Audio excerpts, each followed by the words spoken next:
Peace and blessings, everyone. It's me, it's the coach, Coach Ed, and I'm here to live stream the LSU FSU football game, college football game today. So, looking forward to this. Hope you guys enjoy. Make sure you interact with me in the chat. Also, like, subscribe, hit the notification button, and share on all your social media platforms. And also, subscribe to my YouTube channel, Coach Ed Gladney's Amazing World of Sport.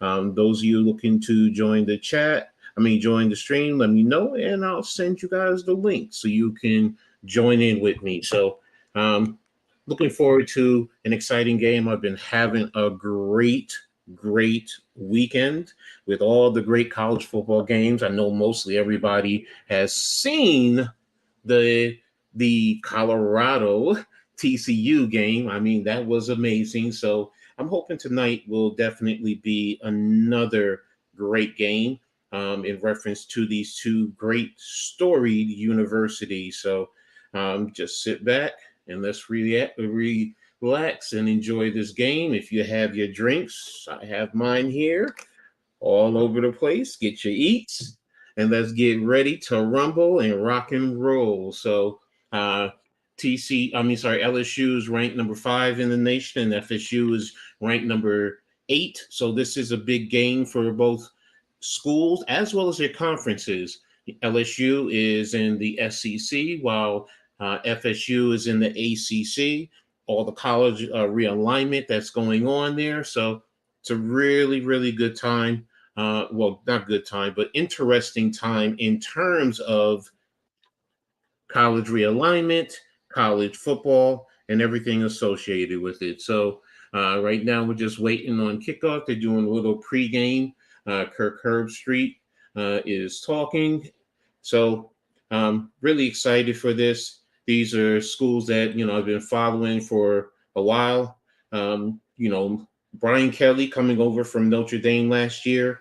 I actually started out when I was a little tyke in my youth, probably preteens into my teens. Started out following Notre Dame, so I know all about Brian Kelly, his journey from Grand Union all the way up through the ranks to Notre Dame and now to LSU, and then Mike Norvell when he was over at Memphis and made the transition over to Florida State and did a good job last year bringing Florida State back into prominence. So let's just see if he can maintain in terms of the prestige of Florida State.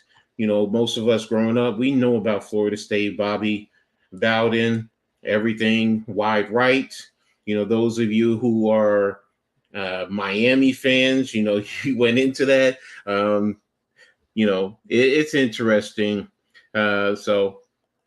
Peace and blessings to you, Vic. Thanks for tuning in today. I really do appreciate you tapping in. Who you rocking with today? Is it LSU or is it going to be FSU? Just let me know. Pop it in the chat. I'd love to hear.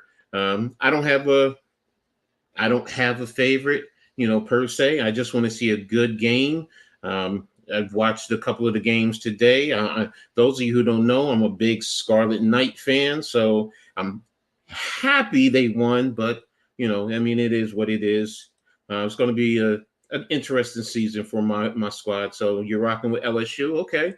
In the Bayou Bengals, let's see what they do. Um, you know, Interesting in terms of Daniels when he came over last year from Arizona State. I will say he did play better at LSU while he was at A State. I mean, he was young, he was developing. I thought he would have did better, especially when you have the likes of professional coaching. But he's gotten over to LSU and looks like you're not a fan of either team. Okay. You're joking with me. All right. I mean, hey, I understand. Still, like I said, I don't have a horse in this game, but I just want to see a good game. So hopefully, excuse me, everyone. Hopefully, they'll put on a great show for us.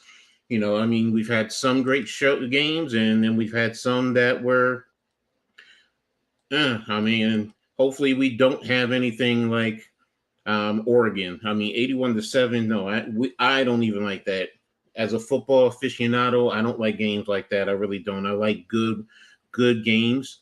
Let me just take a look at some of the pregame notes that I have on these teams. I tried to pull up a little bit of Phil Still to see what he had to say about each school. And what he had about LSU. Let's see, take a look here. He gave me a breakdown of. I'm just going to take a look at the quarterback position. He said last year was just the second time since '58 that LSU had a new head coach and a starting quarterback. That's interesting. They added Jaden Daniels from LSU. I mean, from ASU. He threw for 209 yards, rushed for 114 in the opener, and nearly had a comeback. Okay, so I mean, that tells me he's a big game player. He definitely steps up to the plate. He doesn't just disappear at those point in time. So let me take a look here at Florida State. And again, I use Phil Steele. He's probably one of the most accurate um, reporters out there who get you the information that you're looking for, get you numbers, get you who's on the roster, even if they have transfers. With FSU, in 20, FSU used 4 different starting quarterbacks. Jordan Travis started 1,058 6 yards, 55%, 6-6, and was their number one rusher. Todd Rodemaker started 1. Travis started in the 21 opener, was banged up, and Travis started the last 7, and he led with 1539. Last year, Travis started all 13 games, threw for 3,214 yards, 64%, 24 touchdowns, five interceptions. So, I mean, that's a little quick synopsis. I'm not going to dive too much into it. If you have access to Phil Simms, he's a great read. If you're a true football aficionado. So, let me get you caught up. I hope they do. Yeah, exactly. Yes, I'm with you, Vic. I want a fun game. So, I'm hoping for a game similar to Colorado and TCU. That was exciting. And, even as someone who played defense in college and, you know, I've coached both sides, but, I've really dived into defense at times. I love the way things are taught, the schemes so much. But the game itself, Shador Sanders, 510 yards. I mean, wow, wow. Okay, Vic. I mean, hey, Rutgers was a rival of Pitt back in the days when they were both in the Big East. We're not a rival, even though many want us to be with Penn State. Until we step up to the plate. I mean, but I saw Rutgers beat Penn State back in the '80s, so I'm dating myself. Yes, I am. But you know, and they're talking a little bit about North Carolina and North Carolina, South Carolina. That was a decent game last yesterday. Okay, Wyoming and Texas Tech. Oh, okay. It looks like Wyoming yesterday. Did they win the game? Ah, yeah, they won the game yesterday. Okay, I missed that one. Okay, against Texas Tech. Hmm. Hmm. I mean, it was so for the Big 12 yesterday. I mean, in terms of the level of competition that they were going on, their results of their game, not level of competition, but hey, but again, like I said, this game, Brian Kelly. I mean, he's had his moments with me, back at ND, questionable coaching decisions, but overall, he is a good coach. I have to admit, he really is. I mean, when he was down at Grand Valley in the lower levels, I mean, he was impressive. He was impressive winning the national championships and so on and so forth. When he was at Cincinnati, he definitely did a good job over there. And eventually getting over to Notre Dame. I did want to see him secure a better record against some of the prominent programs. Even getting into the national championship and winning one. But you know what? He still got there. Many coaches would love the opportunity to get to a national championship. Peace and blessings, Derpy Entertainment, the universities of mid. Don't know what you mean by the universities of mid, but thanks for tapping in. Make sure you guys hit the like button. And if you haven't, hit the like button on my channel and also on the Hardcore Network and subscribe. And LSU is not a mid. Okay, if that's what he's talking about, yeah. No. I mean, LSU is ranked number 5 right now, and FSU is ranked number 8. So I wouldn't call them mid schools right now.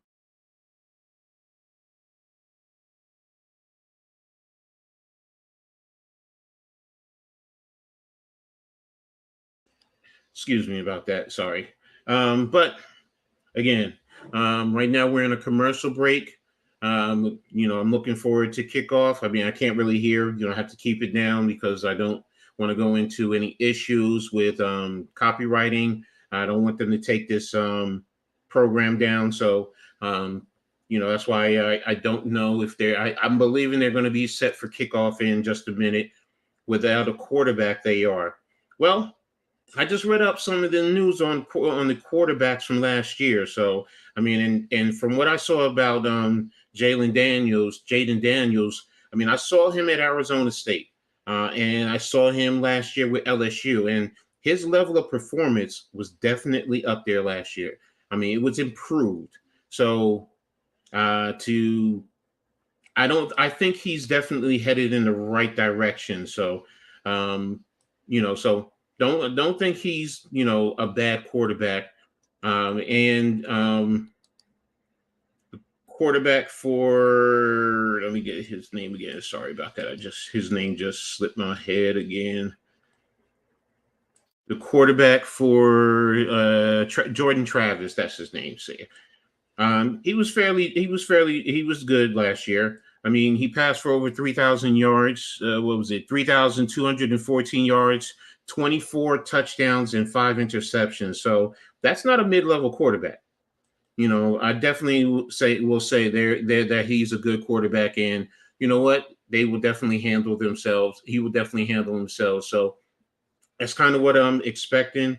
What's up, Coach Dante? Thanks for tuning in, man. I really appreciate it. Let me know if you want to join the stream. I'll send you the link so that way you can join in with me. But again, thanks for tuning in, brother. I really appreciate you.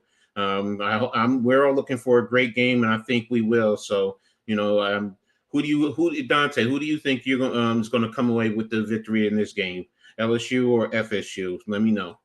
So, but again, so here we are, getting ready for the winding down. Just 2 more games, and then tomorrow you got Clemson and Duke. So, the ACC battle. I mean, most of us will think that we'll probably say that Clemson will win, and I want to see. I want to see who they have at the quarterback. So, oh man, and oh, by the way, the Pac-12. While it is disappearing and I'm sad to see it go, I must admit the quarterbacks out there are playing some football.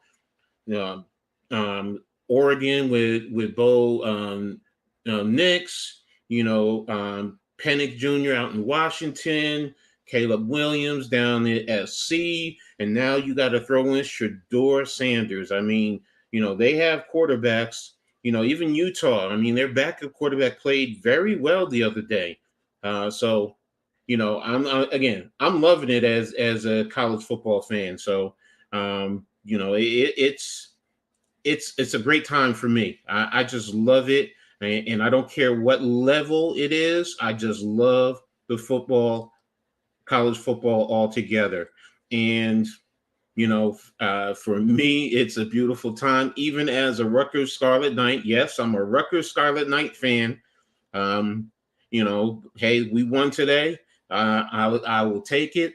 The college I played for, unfortunately, we didn't win on Saturday, but hey, it is what it is. But hey, here we go. We're getting ready for kickoff. You got FSU kicking off to LSU. So let's get ready to rumble. Number 88 for excuse me, for FSU has it teed up. Number one is in deep in the back, waiting on the return. What's up, Raph? Thanks for tuning in. I really appreciate you. And this is going to be out of the end zone. Okay, let's go. Exactly. So what's up, Raph? Again, thanks. So right now we have LSU going to. Okay, Vic. I mean, thanks for tuning in. I really appreciate you, man. So I hope you enjoy the game, man. And you have Daniels leading out the LSU offense. They're going to be 1st and 10. Right now, they're on the left hash, left side, not completely in the middle and not all the way on the hash. So it looks like they're lined up on the goalpost. Thank you, man. I appreciate you too. They got trips left, tight right, back to the left, right. Play fakes, back running the and he's going right down the sideline. The running back caught a swing right up the sideline. Great play for LSU right out of the back, straight down the sideline. Looks like that was a pickup. All right, and then running backs, the linebackers flowed with the split zone action, and there you go, right with the swing right up to the side, down the sideline, and they got down to the 20-yard line. On the left hash, split zone action. Daniels swing to the tight end, number 86. Good block by number 11, and they're down to the 5-yard line. The FSU 5-yard line on the right side of the field. So, I mean, this is amazing, man. 2 plays and already LSU is downfield. And Daniels is showing already. He's got 70 yards in 2 plays. So they're running quick tempo. They got trips left. So they're 3-by-1, running back to the left of Daniels. So inside zone. Just looks like he got about a yard on the play. Looks like it's tackled by number 44 and 55. 5. 55 was in there trying to help out a little bit. So it's going to be 2nd down and goal. Looks like it's going to be about at the 4-yard line. What's up, G Nation? Thanks for stopping in. Yeah, thank you, brother. Hit that subscribe button for all you ninja watchers. Thank you, man. I really appreciate you. So we got 7 in the chat. So thank you, everyone, for tuning in. I really appreciate you. All right. Is tight left. It brought motion over to trips. Daniels fake and got stopped at the line of scrimmage by number 11 and number 4, it looks like. So it's going to be a 3rd and hold up. We got a flag on the play. What's going on?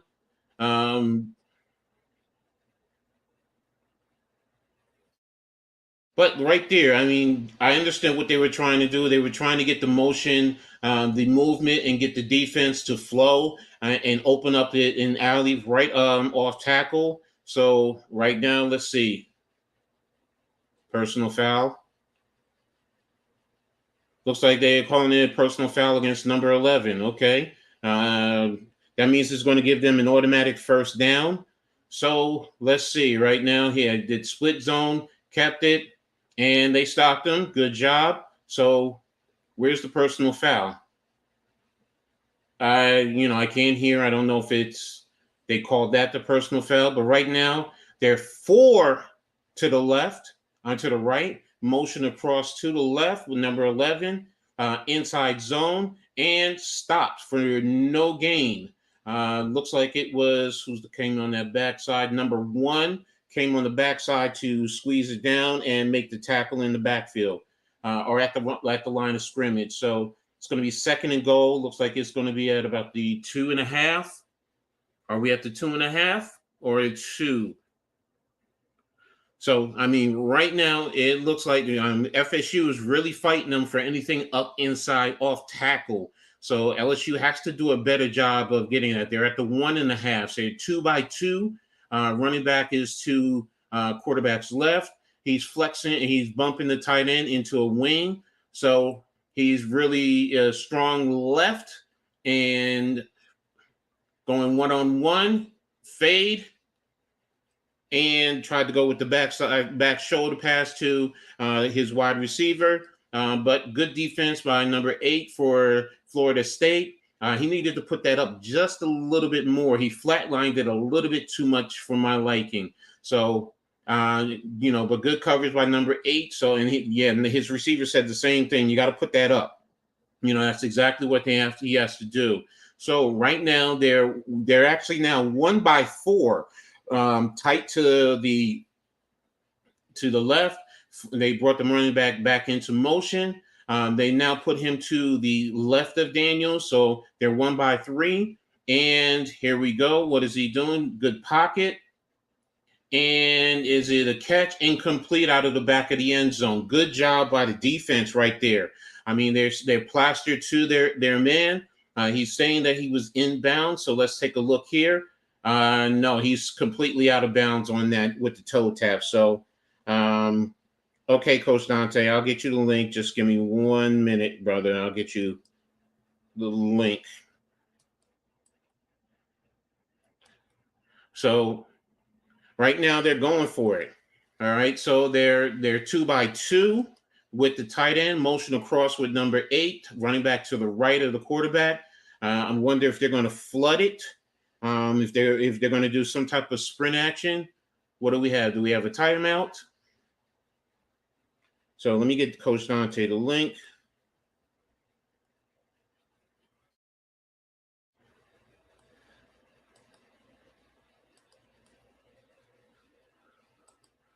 So right now it looks like a timeout or are they reviewing the play? All right, so right now it's a timeout, so we're going to a TV break. So, Coach Dante, let me just get you the link.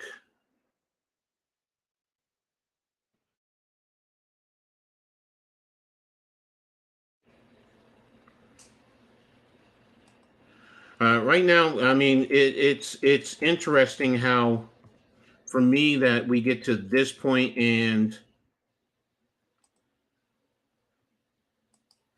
LSU is in this position. They have not capitalized. I mean, it leaves me wondering about their the middle of their offense. I mean, you get down to the 5-yard line, you get down to that area, you should be able to secure and get the ball into the end zone. So it really has me wondering, what has Coach Kelly done to really secure that. That's part of the things that I felt that has been a detriment to his. All right, Coach Dante, I just sent it to you. Let me know if you got it.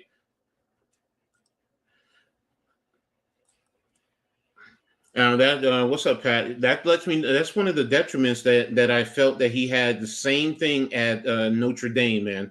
There were times that they can move between the 20s or they can get into the red zone and get down to the 5-yard line, and they just would not make it into the end zone. What's up, Dante? What's good, Coach Ed? What's good, my guy? How you doing?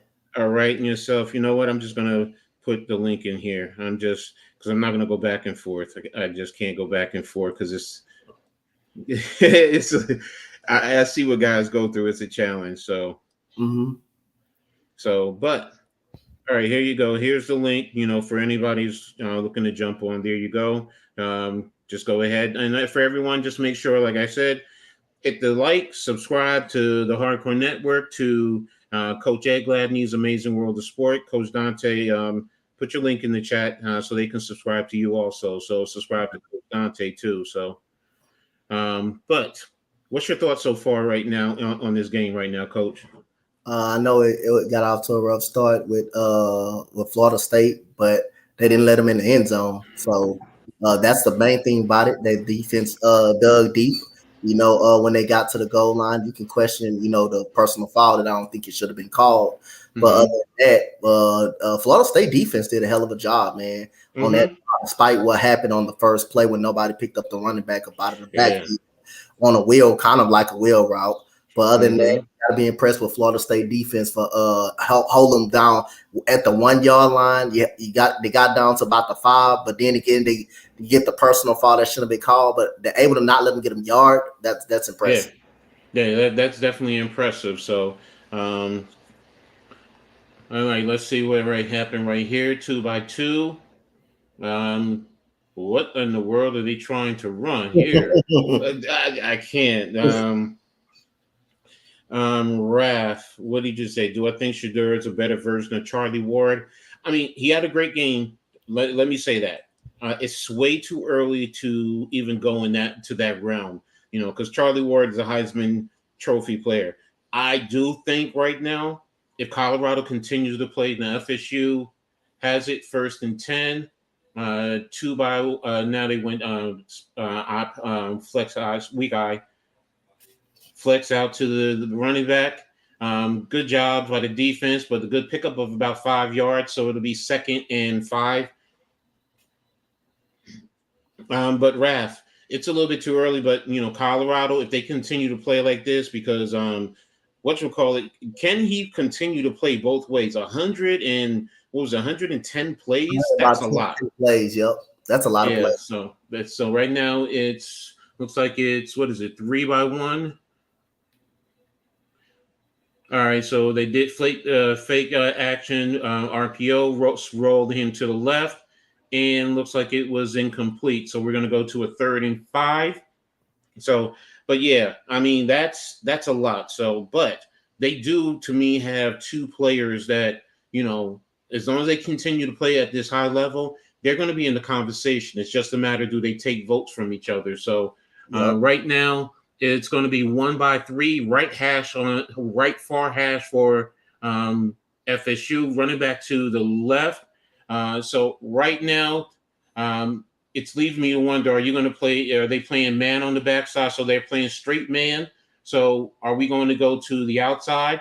And there he is, like with a nice inside move with the flat, a rub route version. So good job with the quick slant with the flat action, with off of that motion.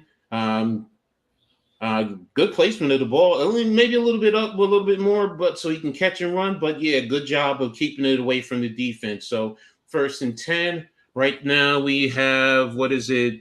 Okay, we have tight end with the wing motion across. Now you're into a 3-by-1 under the gun. We're doing a backside. What was that? Power or counter? Belly. Yeah, it's power. Backside power. So. Good job by LSU's defense to hold them pretty much to about a yard, 2 yards. So Yep. what are we going to be, 2nd and 8? All right, now they're quick tempo. They're 3-by-1 in the gun, or are they empty? Looks like they're empty. Okay, so they're 3-by-2. They're empty to the left. So they're really spread out. They're getting this defense on the move. Really spreading them out. So what are they going to do with quarterback? Here they come with the blitz off of the edge. Good job. Good sit right into the zone to number 14. Yeah. Good pickup. Johnny Wilson set right into the zone right there. Exactly. So Johnny Wilson going to be a problem for LSU. Oh, yeah, and look at that. Good strength to swim the linebacker, and great job. Stemmed outside and then come right back into the inside. Right now, we're tight right on the right hash, motion across. LSU looks like they're in the zone, so they're motioning to 3-by-1. Flex the tight end and across, and overshot him into the flat area. So we got a flag on the play. Wilson is definitely a receiver to. Let me see. What's Pat say? Wilson is definitely a receiver to watch. 6'7", nice speed. Okay. Nice, dude. Nice. Nice. All right. We got pass interference. Looks like it's on the offense. Okay. So that's going to be moving it back on FSU. Right now, looks like it's 2 penalties on FSU. Got to be a little bit more disciplined. So, what do we have? Oh, they caught it. I don't know. I don't know about that one. There was no separation, nothing. I don't know about that. No, that's not all right. That's 2 of them. They blue. That's 2 of them. They blue. What are we? They're 3-by-1 pistol. LSU looks like they're showing cover 2. and rolling safety down. Number 3, good off tackle play, good breaking of a few tackles, and picks up, what does he get? About 8 yards, 6 yards? About 8 yards on the carry. It was a nice little block Yeah. that I saw. They got him on that lane right there. It was a hell of a block. Exactly. So right now, I'm wondering the way that LSU is lining up. I'm trying to see if they're 2 deep man under. Or no, they're not. It looks like cover 3. Looks like it's cover 3. They're playing games with it. Oh, no, straight man free. Okay, there we go. And he's putting the ball up and incomplete. Hit the ground. Ball popped up to number 7. FSU. That's good coverage by LSU. Good coverage. Very good coverage. So we're at 3rd and 14 right now.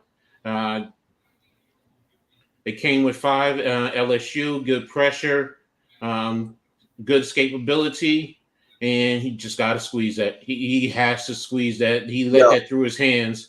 If he gets his hands on it, that should have been a first down, man. So, but now we're at 3rd and 14. So right now they're showing press man on the on the right side of the defense, where what is it, single on that side? Johnny Wilson side. Yeah, there he is moving across. We got a nice little crosser and got the first down. They're relying on him. Good job. Good job coming across. Yeah, exactly. So, and they showed that man look, but they dropped into the zone. That's what it looks like they did right there. They brought him across and they dropped into zone. And you had looks like the safety or the linebacker arrived the scene, which vacated that area. So it looks like they were zone one side and man on the other side. So that's the risk you take with that. So right now, making a play, and look, he's on his way. Touchdown, Florida State. Good intermediate pass. Yeah, man, I'm telling you. Called them up with it. Thank you, Next Shift. Thank you, man. I appreciate you for tapping in, man. But hey, that was a good drive by FSU, man. Real good drive, and they ran the double slants to get the safety, probably looking at the inside, which he was there. He just took the wrong angle because if he takes the right angle, you're not going to get that big of a play. So good job, good execution by FSU. A good way to get down to the field, and that tells you everything you need to know. LSU, right now, you had moved down the field, but you didn't capitalize. FSU did, and FSU worked it perfectly. They didn't get the big explosion plays like LSU did with the 2 plays to get down the field, gets pretty much 70 yards, but you died when you get within that 5-yard working area. In those situations, the defense, the field condenses and it's hard to capitalize. So did a great job, and also gotta give credit to Jordan Travis on escaping the pocket too, escaping the pocket, exactly, being mobile, and him being his having a feel of the pressure on the couple of back sides one. So that's good pocket awareness, but good job by FSU making the adjustments and stuff like that. And the receivers ran some good routes. I thought they ran some pretty good routes too. The other good thing is the offensive line. I mean, the offensive line has given him the time. Because like I said, that one where he ran the crosser, where it looks like it was man on the backside and the front side was zone. That's time. And you have the opportunity to capitalize, attack that zone area, and to gain the yards with that. So. Pat says Johnny Wilson kept that drive alive. I picked FSU to upset LSU. By the way, I picked FSU too. That was my pick. That was actually my pick. FSU. That's my pick. Okay. So, man, I'm telling you, man, I'm really loving this. Go ahead. Talk about what was your feeling about the Colorado and TCU game, man? Come on. Man, I loved it. It was an exciting game yesterday, man. Shedeur Stevenson was terrific, man. Coming again, his first game in Colorado, and to play a school like TCU that's coming, off a college football playoff, but when you look on TCU side, it's clearly they're affected by the guys that left. That left them a little bit, but they still had guys was turning. They still had guys that was returning on their team. Mm-hmm. So a lot of people didn't give Colorado an opportunity to win that game. But gotta give credit to Coach Prime from having those guys ready to play. They got the big stop when they needed to, and also a couple of mistakes, that Chandler Morris didn't make on the last drive. He didn't make a couple of throws on that last drive that kind of tilted that last drive. And also, you look back earlier, the interception at the goal line.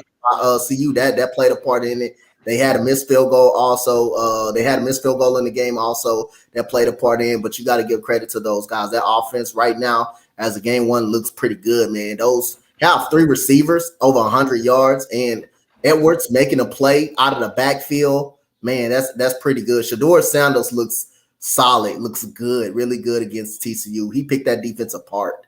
Made some Complete control. Man, number 3 of Colorado is a beast. Little dude can move, and Shador Sanders is the real deal. Dylan Edwards was number 3. Yep. Yeah, Shador looked like he was in complete control, no pressure. But again, I've been watching him since his high school days, man. I mean, Dion had him ready, So and this is nothing. Same thing at Jackson State. If you watch him at Jackson State, you would have seen pretty much the same thing. So FSU has it teed up, and here we go. 88 with the kick on the left hash for Florida State into the end zone touchback. So we're going to be bringing it out to the 25-yard line. Yeah, 4 wide receivers over 100 yards. You see already the Dion effect playing a part, because you see Jackson State took a spanking today, an absolute spanking today. So you can tell that Dion effect already taking place already. Exactly. So and that's going to be the big thing. Little dude 3 had like 4. Yeah. Definitely. So he's definitely going to be interesting. And one thing that I do like is they use the pass a little bit more to help in the run game. Everyone's talking about their running is not effective. LSU is 1 by 3 with the tight end to the backside. Daniels rolls out, trying to avoid, and looks like he gets back to the original line of scrimmage. That number 55 whooped somebody behind up. Yeah. I mean, good job, good pressure. Daniels it looks like his offensive line is starting to break down a little bit more. So right now they're empty, 2 by 3. Good sit in the zone by number 11? 11 right there. Yeah, so good job of sitting. Okay, so they're going to come with the pressure, get the quick stuff out, and get it right there, sit right in that window, move it first down. All right, so right now, LSU is right about 36-yard line. They're 3 by 1, running back to the left. They're bumping over to go unbalanced, so they're 4 empty. Now they're 5 overload. So what do? And they're running weak side. Good job by the defense. Defensive line, good job by Tatum Bethune right there. Yeah, I mean, there's one thing. I get the unbalance. Yep. But why run to the weak side? You got to identify that.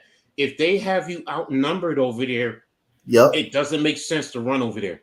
It makes no sense. And they had you outnumbered. If they didn't bump, then if anything, just do something to the left. Okay, right now looks like they're 3 by 1 motion across.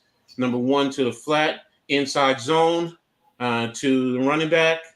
And it's going to be a 3rd down. And what do we have right now? He's running right up the middle. Okay. Defense looks like they were rotating, getting guys in, making sure guys stay fresh. I like that 55 already. He's making an impact so far. This is second play. So right now, 3rd and 7. What do we have? We have a bunch. So we're 3 by 1 with the bunch, motion the back over there outside. So, bunch middle and empty, giving you a 4 by 1, going to the backside, solo. Okay, good job, good pitch. And looks like it got over the midfield. And it's going to be a 1st down. Good job. Now, that's a great job. That's a great job. Hey, watch out for Malik Neighbors, too, man. He's a top receiver. He's something to watch out for this year. Okay, definitely will. Good route by Malik Neighbors. All right, so right now we're 2-2. All right, back left on the right hash, far right hash, motion across, going to 3-1. Running back flexed out, and quarterback delay. Good call. Now that's a Good call. real That's good real good call. call. Yep. Yeah, I mean I like that. You're patient with it. Let the defense identify, and then you attack it. So good job, good first down. Yep. So right now, LSU looks like they're starting to get into a good rhythm right now, and they're lined up 2-2, motion the back across, going to 3-2, empty backfield. Defense is not completely spread, but they're coming with three with a spy. Daniels plenty of time, overshot his receiver who was open in the flats. Man, his footwork wasn't. He didn't have good footwork there. He needed to do a better job, and Yep. because getting that ball down, you have to know first and foremost, is he a tall back? No, so you got to make sure. But he was wide open. You just pretty much have to get that ball to him. You don't have to try and do too much. Just get your footwork set, step into your throw, and get it there. So 2-2, spreading it out. It was a little tight. Now you widen it out. See what the defenses do, showing the cover two look. They're rolling. They're rolling down single high, and good pass to number two. Good He pass. broke the tackle, and he's down to the 1 yard line. Great Good job. pass. Great job. What's up, Great. Mac? Thanks for tuning in, man. I really appreciate What's you. good, man? Thanks. What's good, man? Now, like I said, LSU is now getting into a good rhythm. Good job. Didn't step on the out of bounds. Great job. There we go. They're quick. Boom. Touchdown. They're right there. Great job, LSU, to come back now. But okay, I thought I saw a flag. It was just a TV. All right. All right. Now, great job. Good job of getting in the rhythm and getting downfield. Great job by number two, the wide receiver, not stepping out of bounds and then getting it down to the 1 yard line. 9 plays, 75 yards, 4 minutes and 5 seconds. So great job. I mean, you definitely have to appreciate the fact that, you know what, they didn't panic. They said, okay, we missed on the first one. Now we have to come down and do what we got to do. So now Yep. it's up to LSU's defense. I mean, your offense didn't score that first time, so now you have to get a stop. Get your offense the ball back, because the way I look at it, because you received the ball first right now in terms of possessions, FSU is ahead because they scored on that first one. You didn't, so just little coaching techniques and little things that I think about as a Oh head yeah, coach. always Yeah, so always think about those things. so and the extra point is good right down the middle. So good job. And we're all tied 7-7. So still all in all, I will say this. It's a good game so far. So it's early, but if I can, I might be able to. Yeah, bro, you can jump in anytime you want. If I get I'm out of about the to get doghouse. ready for my collab. I will be pop back in if you still live. Yeah, no, I mean, you do what you got to do. I'm going to be here. I'm rocking the whole game, but it looks like you two are killing it. Hey, but hey, like I said, this is good game. I mean, good execution so far. Um, like I said earlier, LSU now just got into their offensive rhythm. Maybe they needed to get that first series out of the way. The nervousness of butterflies. You had two good explosive plays to get down to the 5 yard line. Didn't capitalize, but you know what? This one you did. You made your adjustments. Now let's see what LSU's defense does. Do they make the adjustments to be able to come back out there and get a stop or a turnover or something to that effect? So, but again, like I said, this is a good game. What are your guys' thoughts about the game so far? How do you feel about it? In terms of the FSU LSU game, we just had Pat and Coach just say they had picked FSU with the upset. So, me personally, I was just looking for a good game. So that's what I like the most. So, but it's exciting. It's good. I like the matchup. I like the chess match of what I'm seeing there. I'm even putting myself in a sense. I mean, that's my ego, but I'm putting myself, okay, what am I going to do if I'm on the offensive side? What am I going to do if I'm on the defensive side? How do I adjust and um, attack the opposition? So, absolutely, coach. It's the first game of the season, and getting hit in the mouth early isn't a bad thing. Kind of wakes you up, especially if you're a good team. Yeah, exactly. Next shift. I mean that some teams, you know what? You get out there, you go down, you score, no problem, piece of cake. Others, you know what? You need to get knocked around a little bit, just to shake it off. I mean, and that's the makeup of the game. That's how it is. Teams, you do get butterflies. They do get butterflies. I've been there plenty of times until I've been through it so much. I don't get butterflies anymore. So I'm with you, coach. I would love just a fun game back and forth. Yeah.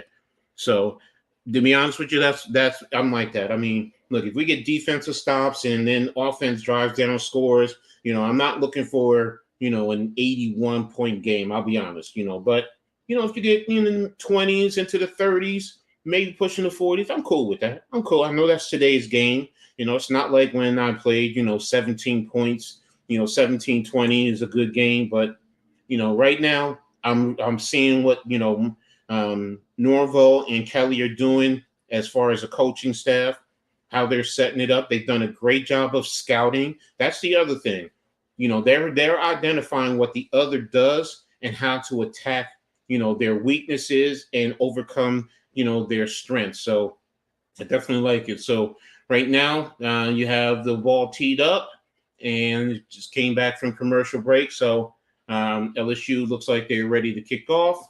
Kicker is taking his steps and has the ball on the right goal hash. So it's coming in for the kick, and there we go. And the ball goes into the end zone, and he's down in it for a touchback. So FSU is going to come out to the 25-yard line. So they're just going over, the plays that they did last drive. So talking about the time, how he extends the play, good job, his footwork, FSU, how they did it, breaking tackles. That's the other thing I didn't address. LSU has to do a better job of, making sure that they secure the tackles, but 13 straight games with a touchdown pass. I mean, that's impressive, man. That's definitely impressive. So he's making his adjustments. All right. Right now they're 1-3, running back to the right. So the strength is going to be really a 1-4, motioning the tight end to the wing. Looks like it's going to be a counter and RPO counter, but he dropped the ball. So incomplete, number 14. I think it said Wilson. So it's going to be 2nd and 10. What's up further? Thanks for tuning in, man. I really appreciate you stopping by. Good game so far. Hope everyone is enjoying it the way I am. So right now, FSU is lined up again, 1-3, running back to the left. So really 1-4, running back. Tight end motion in, handoff, roll to the right, dumped off to the wing tight end. Pickup of about 7 yards is going to be a 3rd and 3. Looks like I would say drop that 10th like. All right, thank you, brother. I really appreciate you, man. Thank you. Yeah, everyone, make sure you hit the like and subscribe, and also turn on the notifications. They're unbalanced, heavy, basically 5 to one side, running the running back. Fake. They took the running quarterback, went to the strong side after a fake, and he stopped the yard short. So right now it's going to be a 4th down. Thank you, everyone. Yes, thank you, everyone, for likes and sharing. And good job by LSU. Looks like he's short by a yard. So it's 4th and 1. Are they going for it? No, they're not. I didn't think they would, because you're deep in your own territory at the 34-yard line. If you stop. So that goes to the stop that I was just talking about. Remember I said initially LSU got stopped. Well, this is what LSU did. They stopped them 3 and out, punt, and here we go, fair catch. And number 80 fell down. I hope everyone has an excellent weekend. Yes, thank you. And it's going to be a 1st and 10. Who do you have winning, Coach? LSU or FSU? To be honest with you, I just want a good game, man. I don't care. Um, I just want to see a good game. I'm not a fan of either team. Basically, I'm going for FSU, even with the spread. So, hey, I understand. Um, oh, this is past games. Okay, sorry. But hey, everyone, you guys, I understand. You pick a favorite out of each game. I really don't. I mean, I'm not a big fan of either. So right now, it's they're on the left hash LSU, running back to the right, 1 by 3, RPO, and incomplete. But there's a flag on the play. So what do we have? So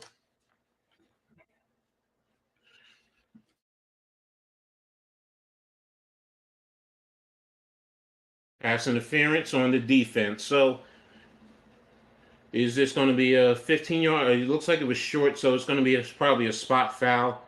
Yeah, it's holding them. Number 8 is holding number 8. So it's going to be a 1st down.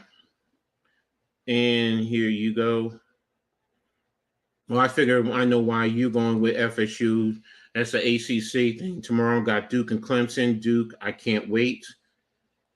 Okay, I understand. And Duke with the spread should be interesting. So right now it's a bunch going to a screen. And is that a flag? Is that a flag? He got bumped out of bounds, number 1. But good pickup. Looks like it was a pickup of about 7 yards with a flare screen. So what's the flag? Is it personal foul?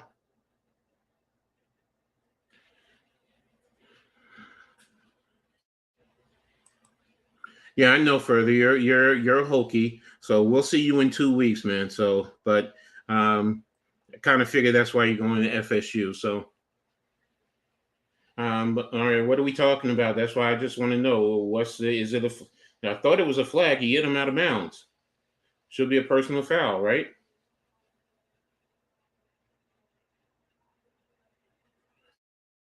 Okay, so right now we have a personal foul on the defense. So that's going to be a 15-yarder. And it's going to be a 1st down. So yeah, we can definitely talk about that further. That's a good job. So definitely looking into that. If I'm going to go ahead and stream it, sometimes I get a little bit too much of a fan. The fan comes out of me, but we might be able to definitely do that. I'd enjoy that. Yeah, all right. There, yeah, personal foul. He was definitely out of bounds, and even hitting him into the bench. So it's 1st and 10, and we're going to have the LSU is going to be lined up on the 44-yard line on the far right hash, 3 by 1. Bob back and the tight end in and out, double slants on the inside, crosser. Good job by FSU, taking care of 21, taking care of that crosser with number 2. Um,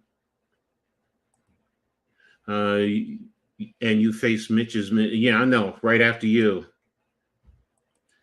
So, I'm not gonna go that crazy, bro. With the way we played today, I mean, it's still a work in progress. Right now, they're on the far right hash. They're 3 by 1. They're in a semi-tight bunch, keeping the tight end in. So they're in a match protect, 3 men out. Crosser with the number 11. Good pickup, good 1st down. LSU is getting into a nice rhythm now. Good job, good pickup, good way to attack the flags. We got a flag on the play. So what's going on? Let's see what's happening first. But I like the way that LSU now is starting to get into an offensive rhythm. So further AM from Randy. So what's the flag? Personal foul. Personal foul on the defense. Another one. They're not. Looks like it's on 54. Oh, okay. Want to see what he did. I mean, there's some. Uh, I need to see the full context because that didn't look like because the offensive guy looked like he was squaring up to block him. So that's a little, questionable to me. There's a couple of calls that have been questionable. So yo next shift. So right now it's 1-3 RPO. Oh, that's a bad move by the quarterback. Come on, man. You can't do that. You should know better than that. Don't go jumping like that. Don't go jumping like that, man. I'd have to get on my quarterback, man. Are you crazy? Are you crazy? That's good, clean defense. I doubt I'm about to eat pizza in a little bit. Be right back. Okay, further. No job. Enjoy. But hey, I understand. Picked up 4 yards, 2nd and 6. But hey, I'm about to eat some. Pizza. All right, Randy. All right, right now it's 3-1. Running back to the right, running back sneaking out, going to the single side, and he overthrew him.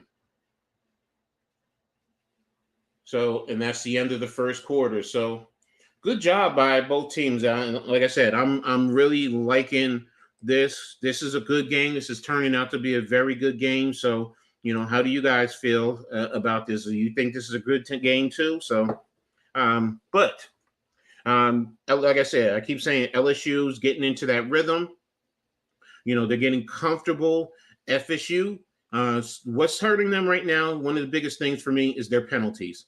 These penalties are hurting them. 2 15-yard penalties. That's 30 yards of free play that you're giving the LSU offense. And they're starting to get into that rhythm. So you can't play like that, against a team like LSU. I don't care, if you're ranked over them or if you're ranked just slightly underneath them.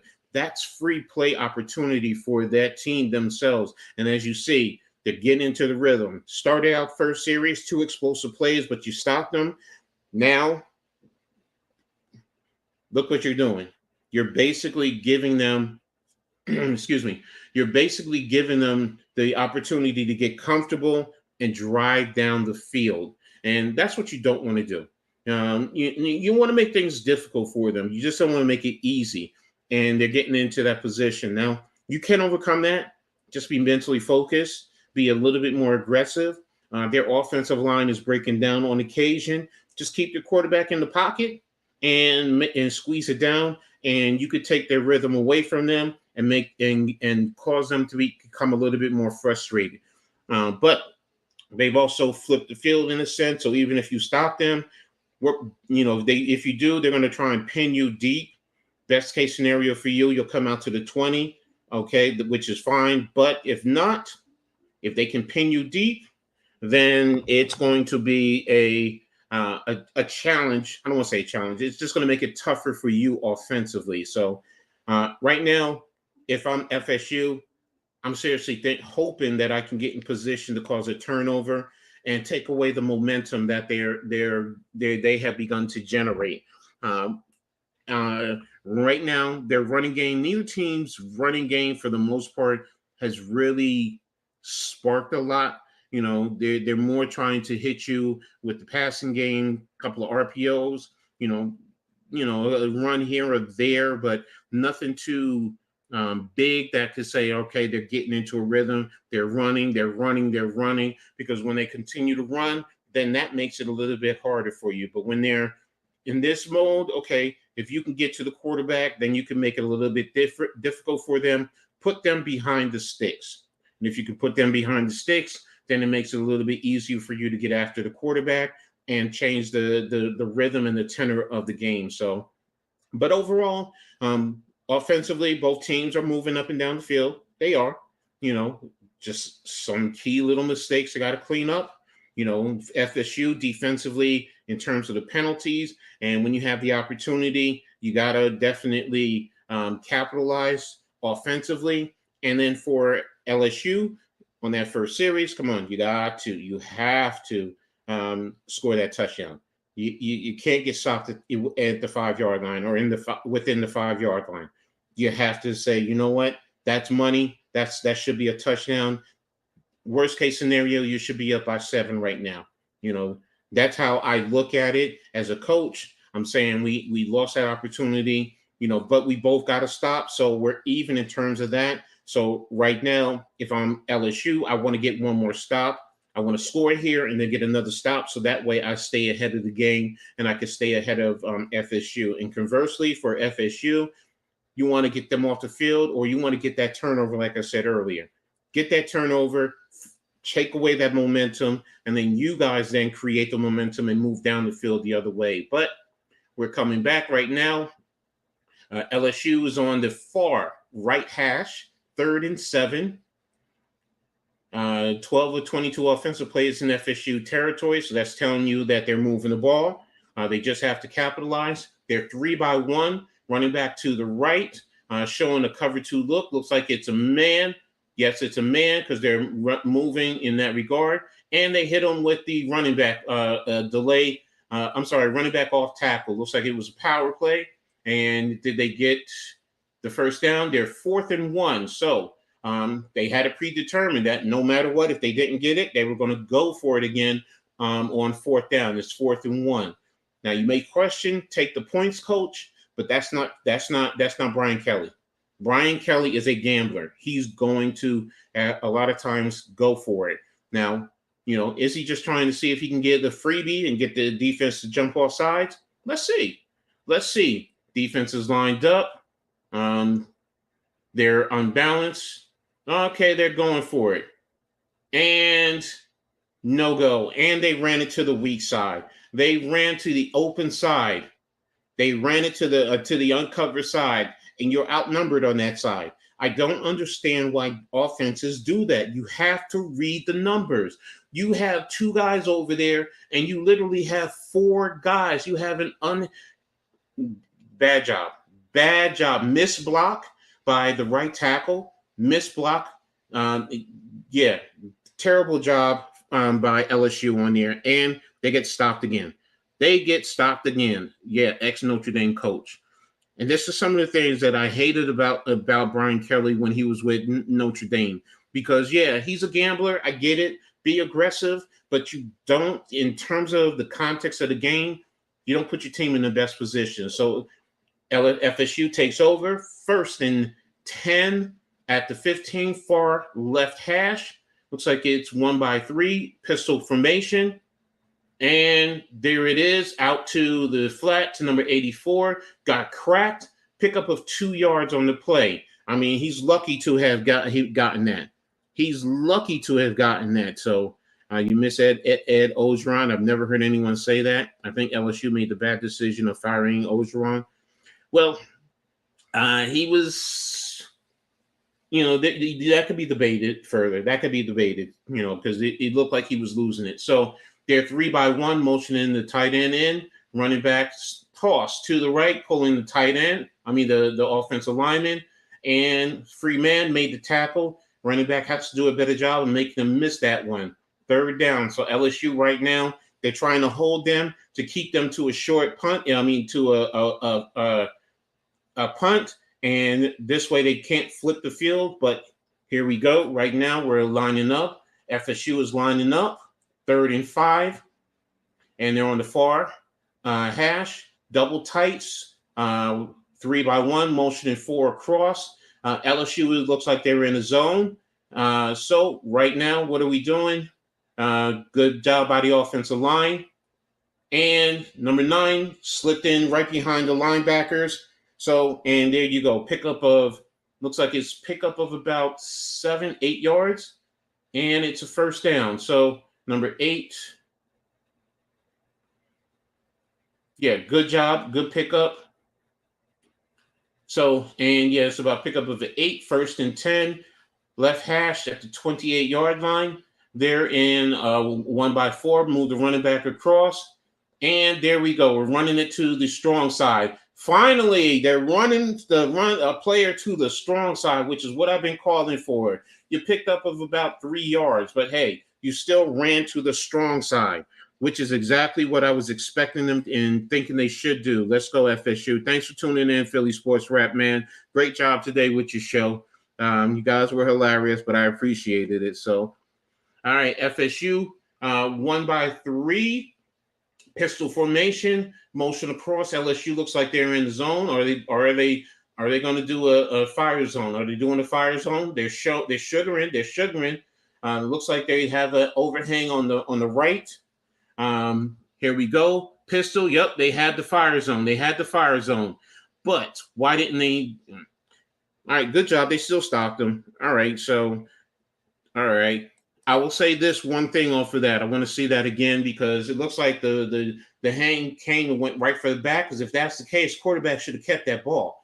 But I'd have to go back to the film and take a look at it. So right now it's a 3rd and 5. That means they picked up about 2 yards on that. They're going to be in the middle of the field. Okay, even balance. They're 1 by 3. Running back to the I'll call it 1 by 4 right now. So with the running back to that side. All right, so they're showing 5 are coming. They're bumping coverage. They're bumping coverage still. And here they come. They're still coming with 5. Oh, man. Footwork, man. He had them open. That should have been a first down conversion. So they're going to have to punt right now. Yeah, his footwork. I mean, you can't jump all the time on stuff like that. He still has to catch the ball. That ball was right there. So, it's on both of them. I still think if he stays on the ground, steps into his throw, he hits him in stride, and he can pick up that first down easy, if not more. So 4th and 6, they're in a punt formation. So right now, let's see, they're rugby-style kicking. There we go. He's trying to pin him deep on the right. Fair catch at the 25. Fumble. Who has the ball? FSU picks it up. And they're deep in LSU territory. So now, guess what? That changes the whole tenor of everything. Good job. Good pickup. Good situation for FSU. Bad job in terms of securing that ball by Anderson, number 1. He has to do a better job. He let the ball sail a little bit to his left where he needs to move his body. He has to watch that ball, and he has to step and slide with the ball because the ball is going to travel, especially with a rugby-style kicking. You need to get your body underneath and not let it get to your shoulder and let it cradle and let it get in between your breastplates and your arm to cradle and sit perfectly. So what's good for the first sports wrap from further? So right now, FSU's offense is back out. The defense is going to be a little bit frustrated. So they're on the far right hash. They're 2 by 2. Running back is to the right, so 2 by 3.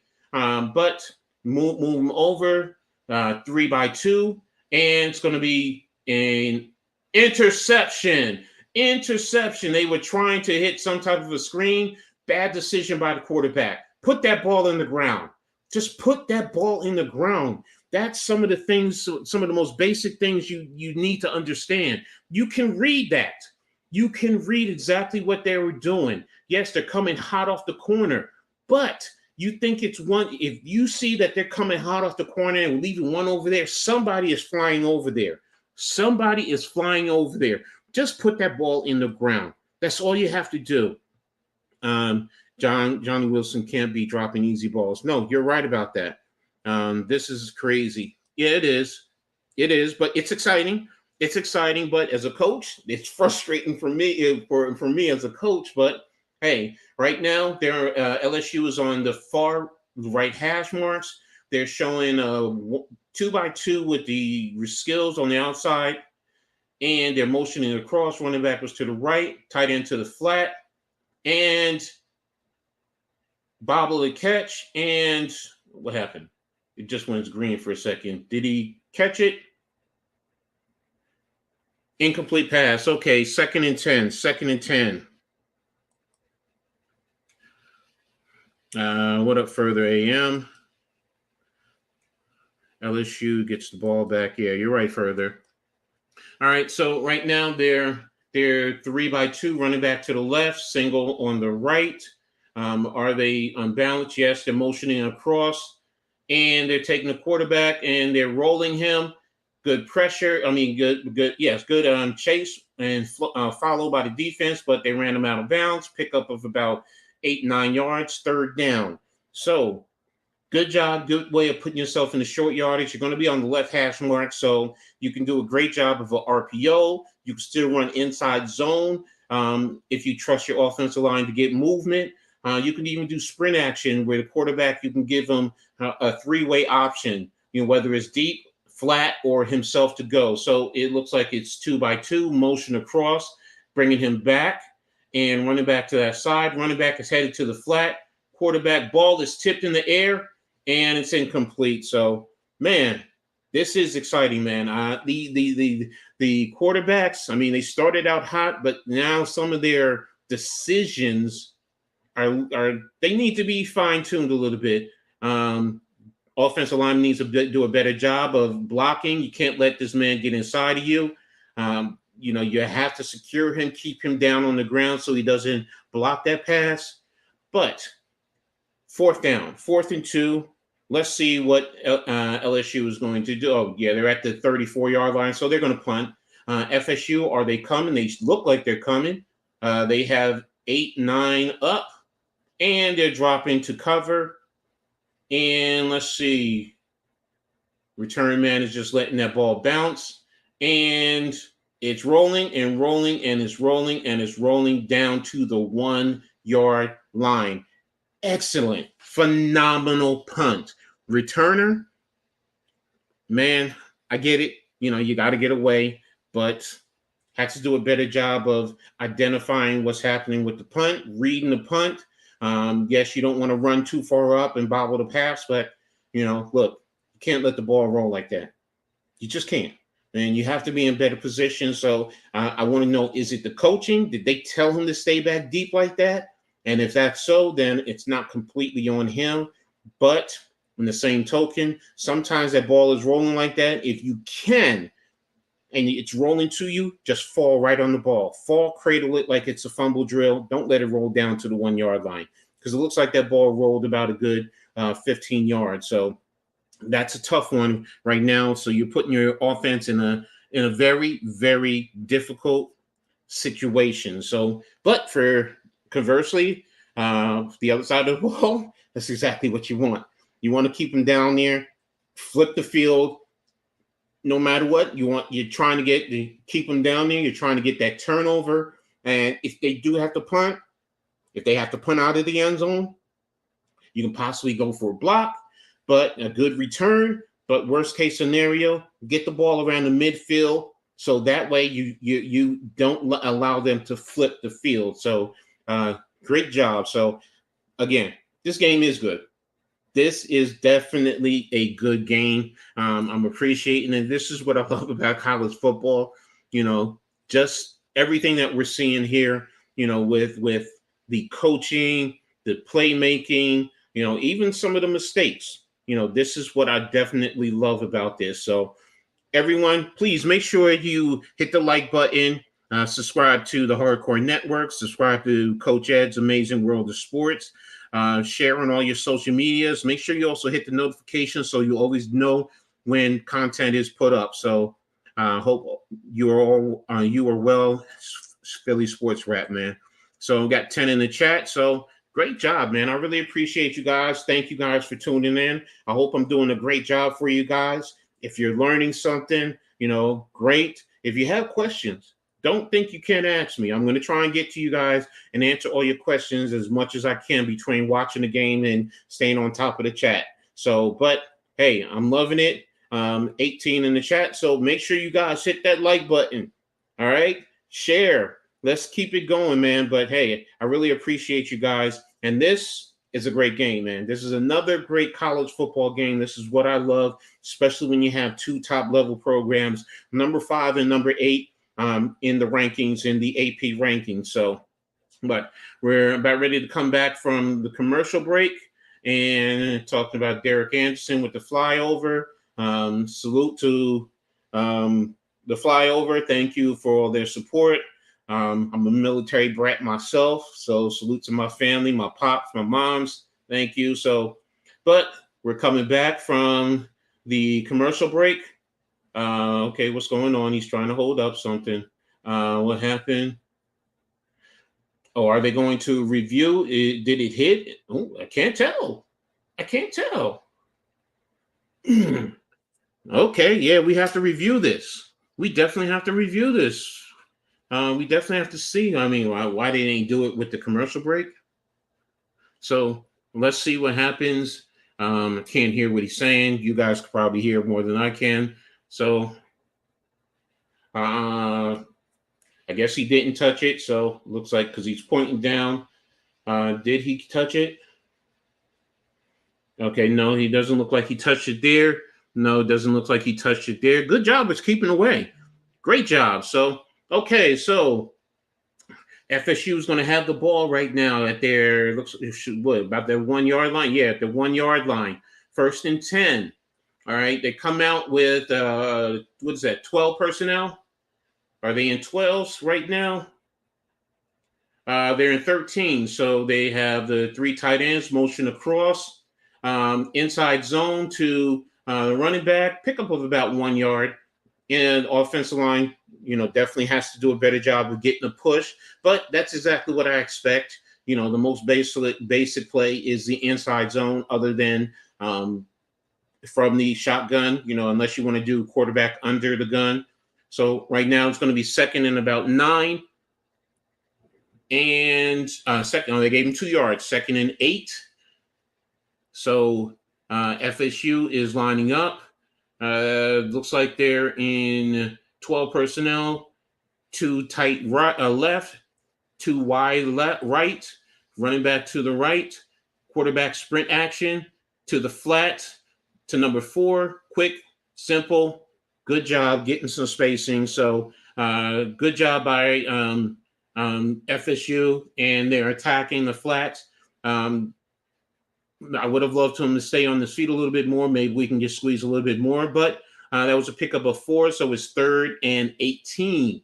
So they're going to be on their right hash. And what personnel are they in? So right now you can still give run action, maybe an RPO, but is it going to be a drop back? They're 3-by-1 with the tight end in tight to the left. And we're down to 1 second. And this is they got that off. Oh, no, they didn't. Okay, so that's going to be a delay of game. You got to get that off, man. You can't have that. You can't have that. So timeout. Okay, FSU took the timeout. Okay.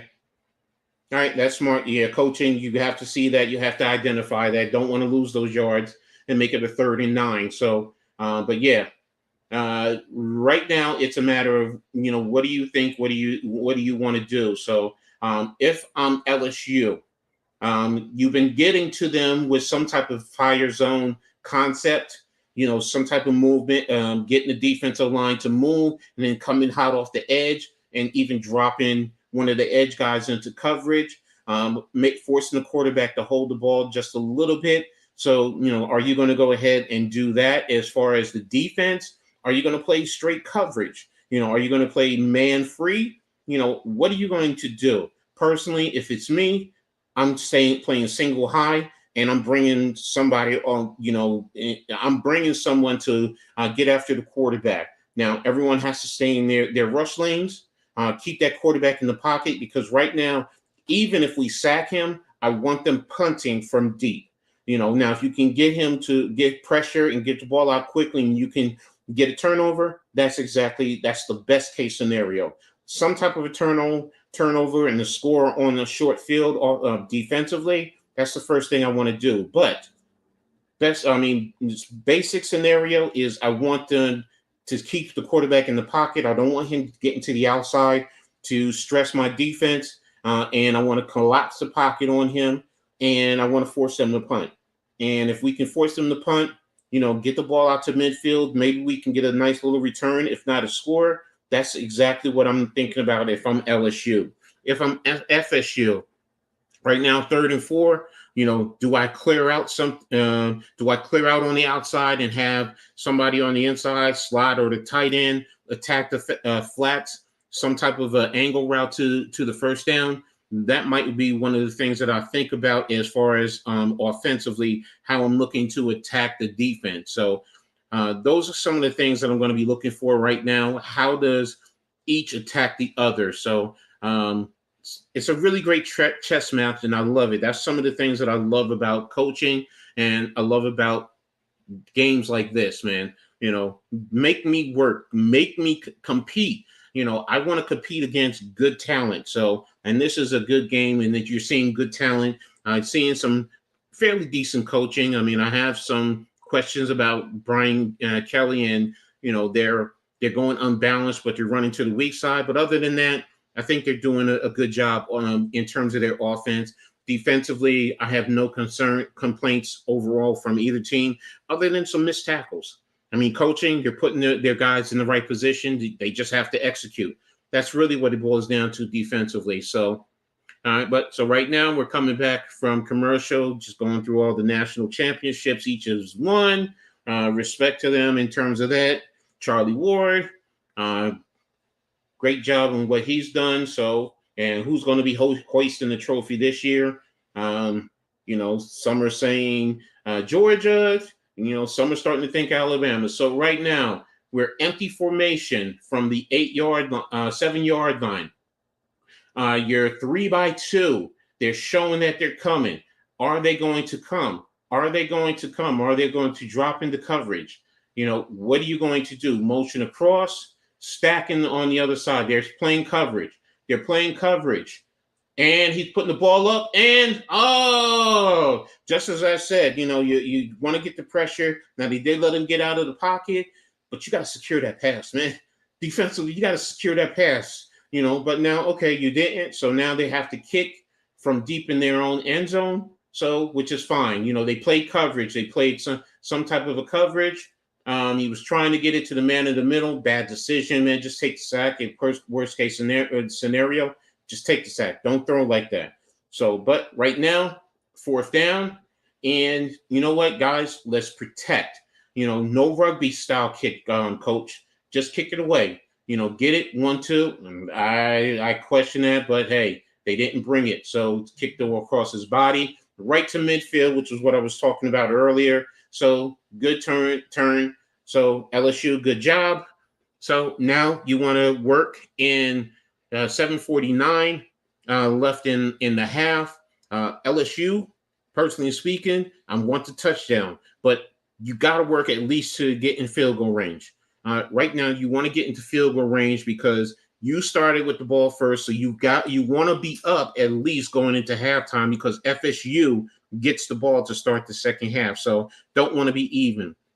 FSU quarterback is really not looking good this first half. So it's a combination of things. I mean, he did initially. The LSU has settled in, and defensively, they're showing different looks, and that's what it is. It's when you show the different looks. I always preach this. When we show different looks, I just want the quarterback to hold the ball just a little bit longer so we can get there with the pressure, get good quarterback hits. Force a possible turnover. So yeah, it's a combination. He's not comfortable.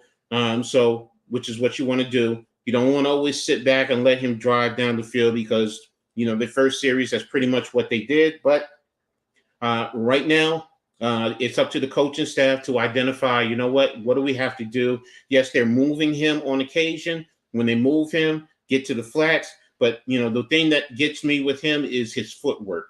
If he can settle in his footwork, I think he can do a better job of connecting even on the move. Make sure to like and sub if you enjoy the content. Yes, please. Thank you. I really appreciate you guys tuning in today. It's a really great job. Any other questions? Anyone else have anything? Comments? What do you guys think about the game? Further, I know you're enjoying this game, but everyone else, how do you feel about this game? Are you enjoying it too? I know definitely I am. So, oh, okay. Sorry. Saw something flash on my screen. I do apologize for the distraction. But right now, LSU, short field. Worst case scenario, we need to get in field goal position to kick a field goal. Best case scenario, we want to go down to get a touchdown. You want to try and eat up maybe, if you can, 4-5 5 minutes of the clock, because you don't want to give FSU the opportunity to go down and score quickly and go into the half tied or not that far behind you. But best case scenario, if you can get up the full 7 minutes and score a touchdown and leave them with literally no time on the clock, that's the best case scenario for LSU. So let's see what happens right now with this series. So I'm talking about the defense. Yeah, that was the first series. Their defense shut them down from the run. LSU was not getting any good drive, and pretty much, that was the fourth down play. Didn't know what in the world they were doing. That was going to the unbalanced side. So I have questions about that.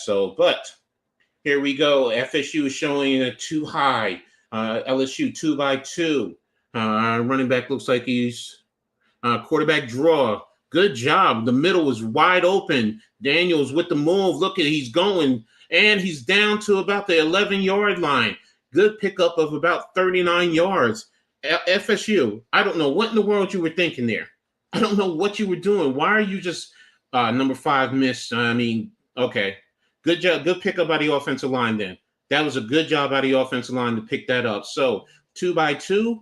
And what are we doing? Flat, clear, flat concept.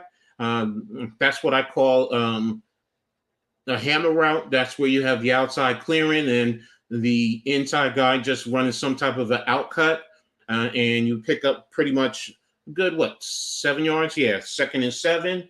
Clock is driving. LSU, you have to score a touchdown. You have to score a touchdown here. I mean, the last time you were in this range, you did not get the touchdown. So now you're in a tight bunch, motion across. There we go. Quarterback sprint action. And that Dodd jumping again, but he picks up the first down. Okay. So you're right there at the first down. You should be at the first down. So you're at first and inches. You got 3. Guess what? You got 4 opportunities to score now. You have 4 opportunities to score from right here. This is a touchdown. This has to be a touchdown. This has to put good job. Good fight in front of FSU. Bad job by the offensive line, man. You got to get a good push. You have to get that push up front, man. They're not doing a good job. Are you running duo? No, you're running solo. Got to run some type of a double team at the point of attack, man. There we go. There you go. Touchdown. LSU, number 21, right up the middle. That's what you needed to do. So, all right. So now, good job by LSU taking care of that short field. Now it's up to the defense. When you get back out there, you cannot let FSU drive down the field and tie this game up.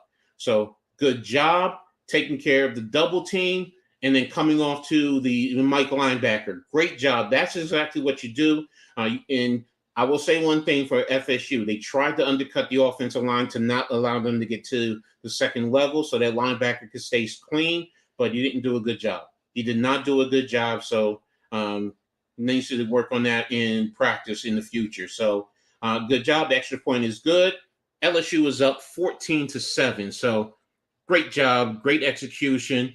Started with your quarterback running for that big 39-yard play down to the into the red zone. So good job. Good way to capitalize. Yeah, that brunch does look good, man. That brunch definitely looks good. But good job by the LSU offense to capitalize. And you are now up. TPVN, thanks for tuning in. It should be 20-17. At minimum, yes, I will say that. I can't disagree with you there. That goes into Brian Kelly. I always say the same thing. Brian Kelly, when he was at Notre Dame, some of the same things that he did there, he's doing here with LSU, man.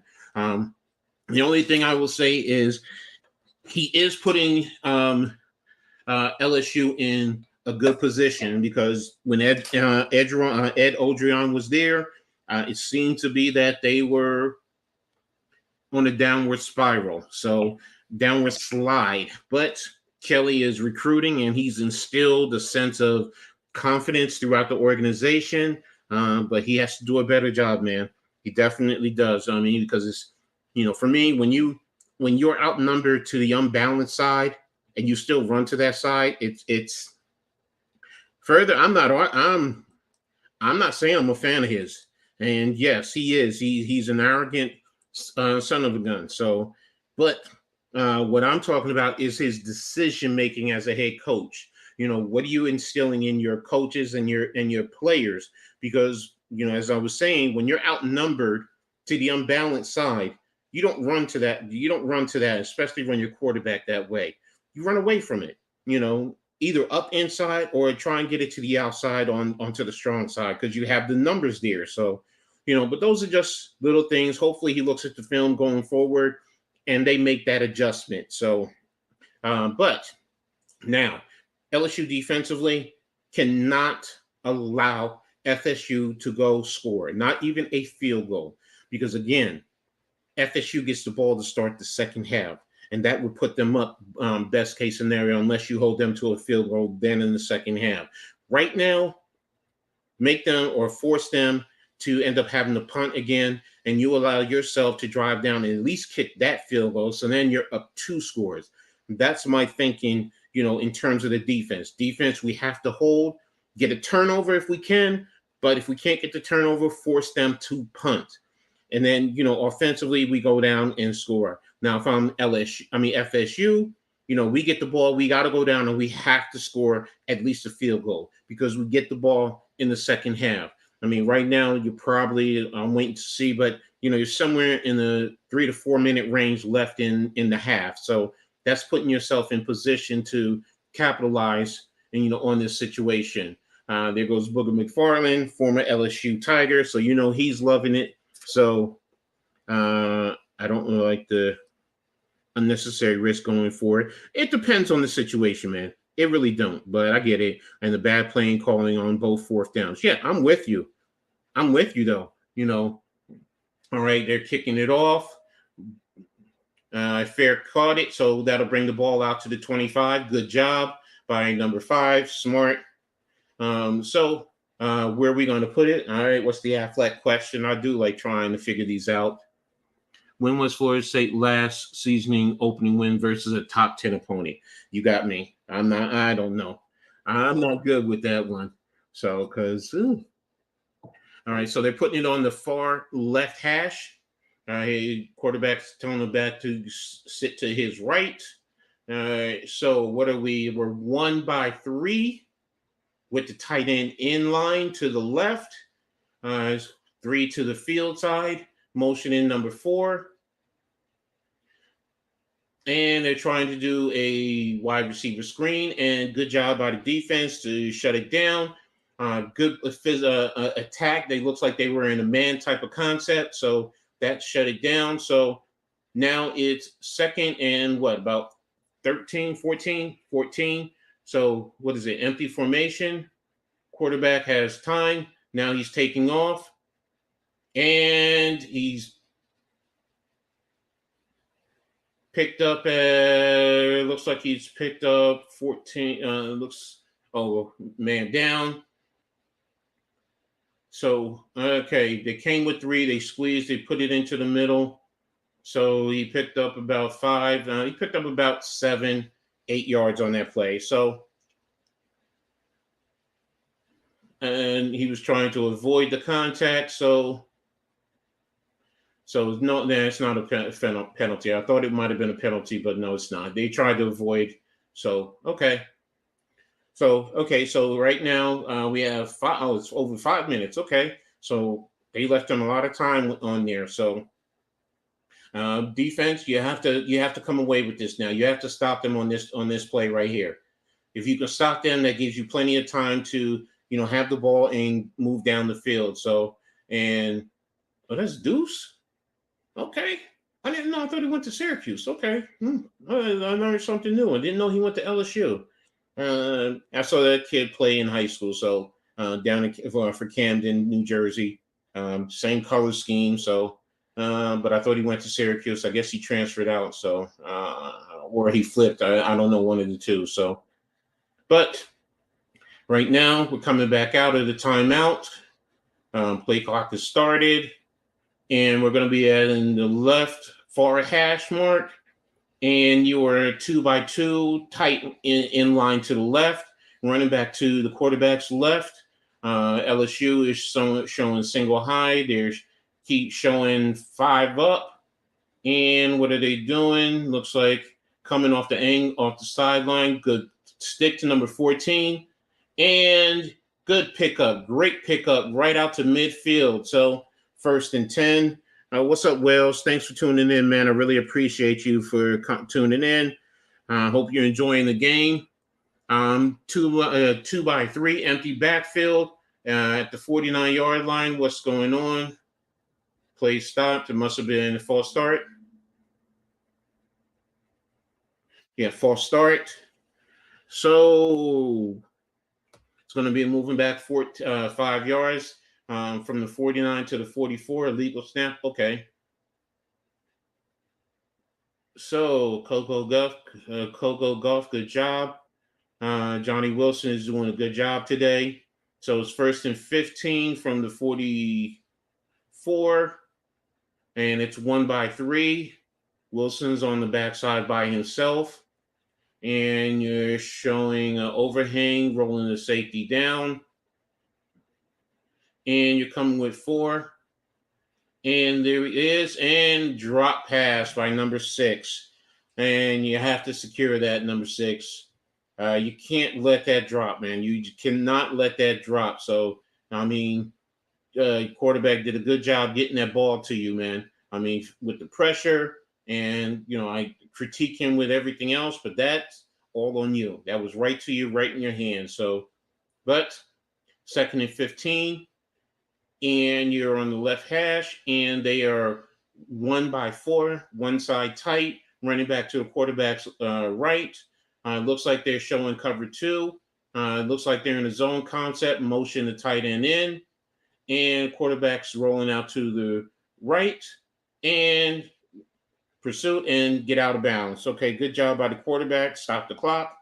So right now we're going to end up on the right hash, but it is 3rd down. So clock is started. That's right. That's one of the new rules in college football. Unless you're under 2 minutes, the clock starts and stops only in 2 minutes when you go out of bounds in the 2nd and in the 4th quarter. Other than that, it's runs continuously. So we're 3x1. 1 to the boundary side. Field has the 3. Running back to the quarterback's left. Looks like they're in some type of a 3. They're rolling 2, bringing 3 with a spy. And good job, good execution to number 1 pickup. Looks like they picked up an extra, 16 yards on that play. So 1st and 10, clock is running. They're going to be on the left hash. FSU is really positioning himself well. Looks right now, if you were to kick a field goal, it would be about a 51. So probably need to get about another, depending on your kicker, you probably have to get another 5 to 7 yards. Worst case scenario. Instant pressure from number 18. Pick up, boom, to number 84. And it's going to be a 2nd down. And, man, good job by the quarterback to break away from that. But 18 really beat the offensive lineman. He really beat him to get that quick of penetration. So need to do a better job up front. So it's 1x3. The 1 is outside the numbers. 3 are to the field side. Running back to the right of the quarterback. Motion the tight end in. And you're doing a delay to the running back. Pickup of about 3 yards. Good concept. I like that. And while you didn't get the 1st down, you're eating up clock, but now you're positioning yourself at FSU, because right now, worst case scenario, you're going to be kicking a field goal. And like I said earlier, you're going to position yourself to come out of the 2nd half with another opportunity. So they're 2x2 with the tight end in line to the right. It's calling it probably easy quarterback sneak. And there you go, 1st down and pickup of about 3 yards. So clock stops, and there we go. They went with a bare front and good job. Good job up front. So they really moved and secured the blocks, and they positioned them well. So now we're going 3-by-2, 3 to the field, 2 to the short side, 2 high, and LSU learned, and they're keeping. They're going to roll to maybe a single high man free, and there he is, and secure to number 4, touchdown. Touchdown FSU. You read that really high if you were paying attention to that. They had the safety sitting at about 12 to 13 yards with nobody over the top or even the opportunity to buzz underneath. So quarterback did a basic thing, which is a smash fade to that side. That's one of the most basic plays, especially in the red zone when you have a big receiver like that or a quick receiver who can elevate. So looks like he has cramps, but good job, good execution. And we're going to go for the extra point. And you probably have, a minute 30, minute 20 left in the half. Oh, sorry, a minute left in the half. So good job by FSU. So ready for the extra point.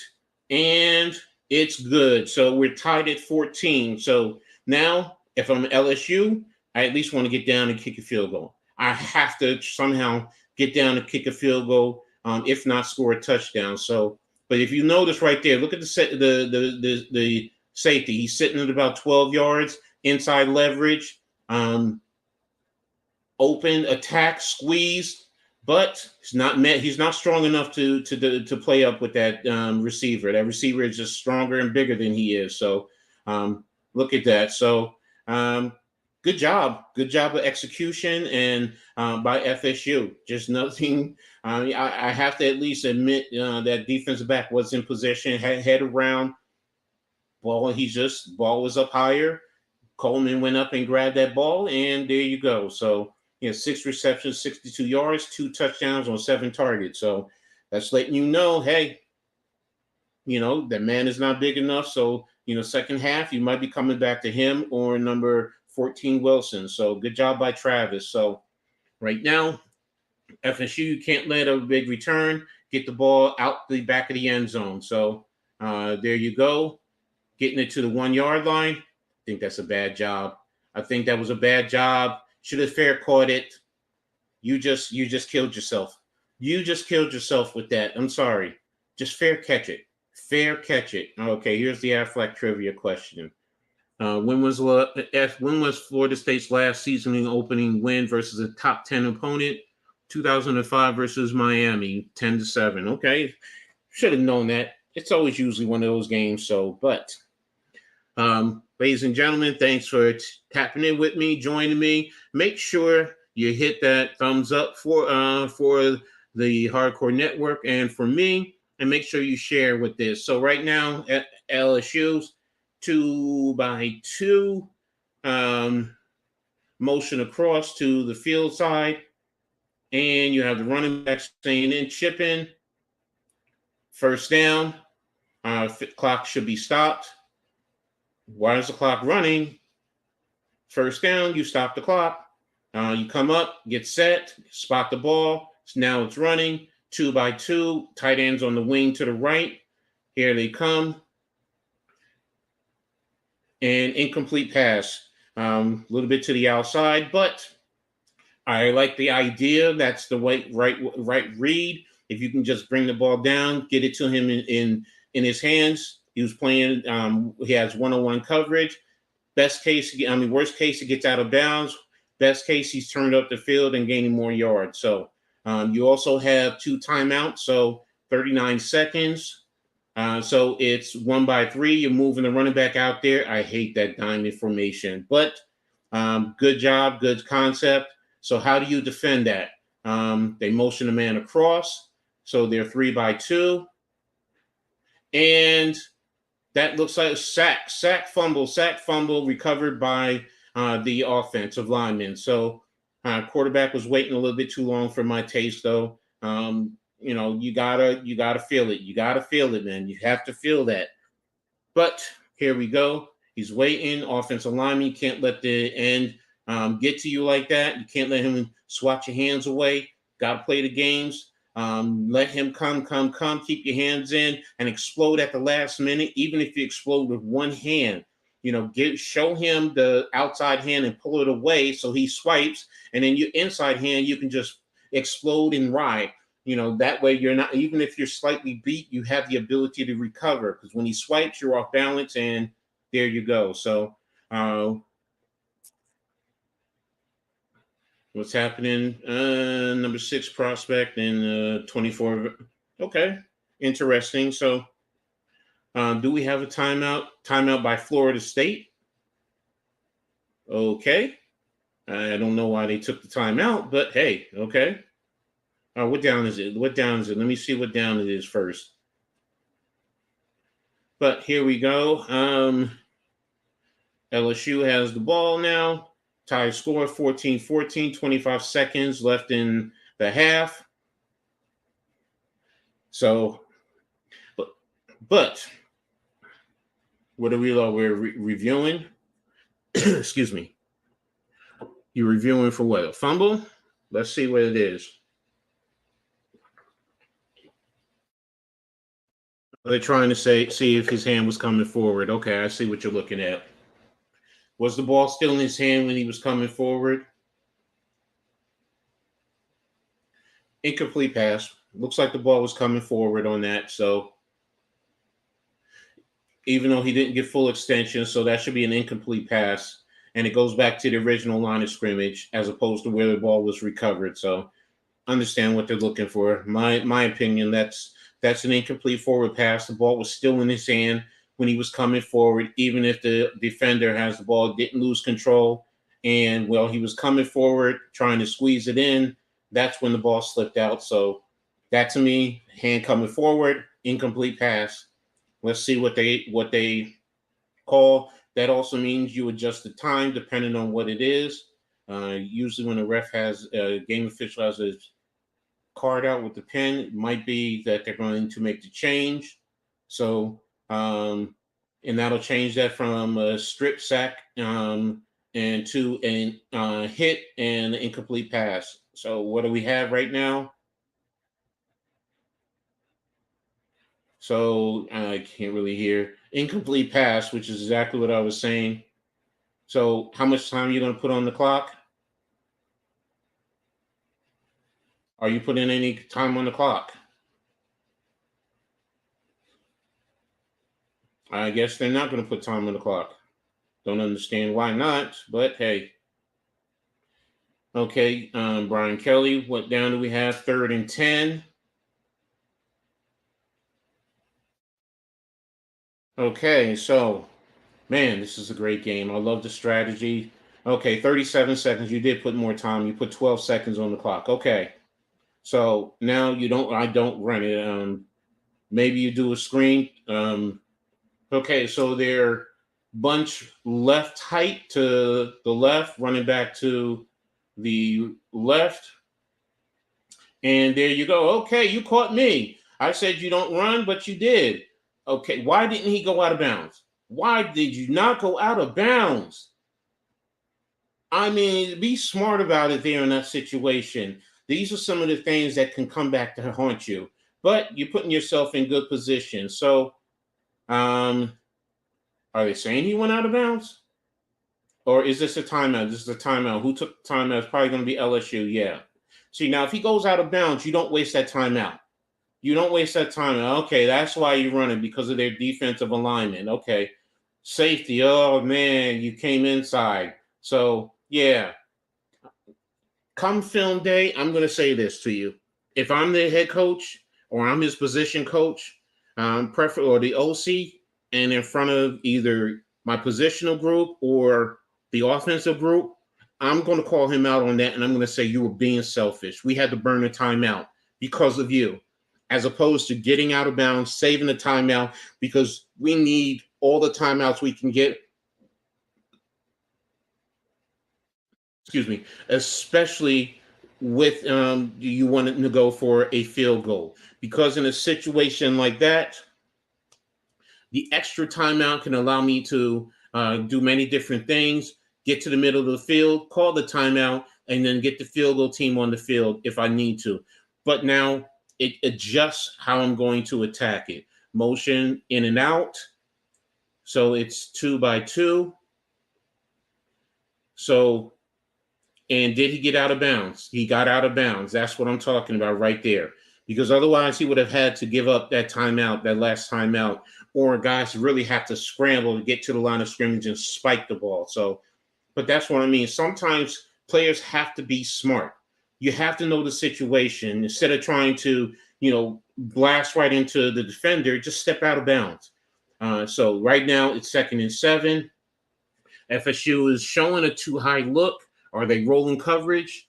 But it's 3 by motion across. It was 2x2.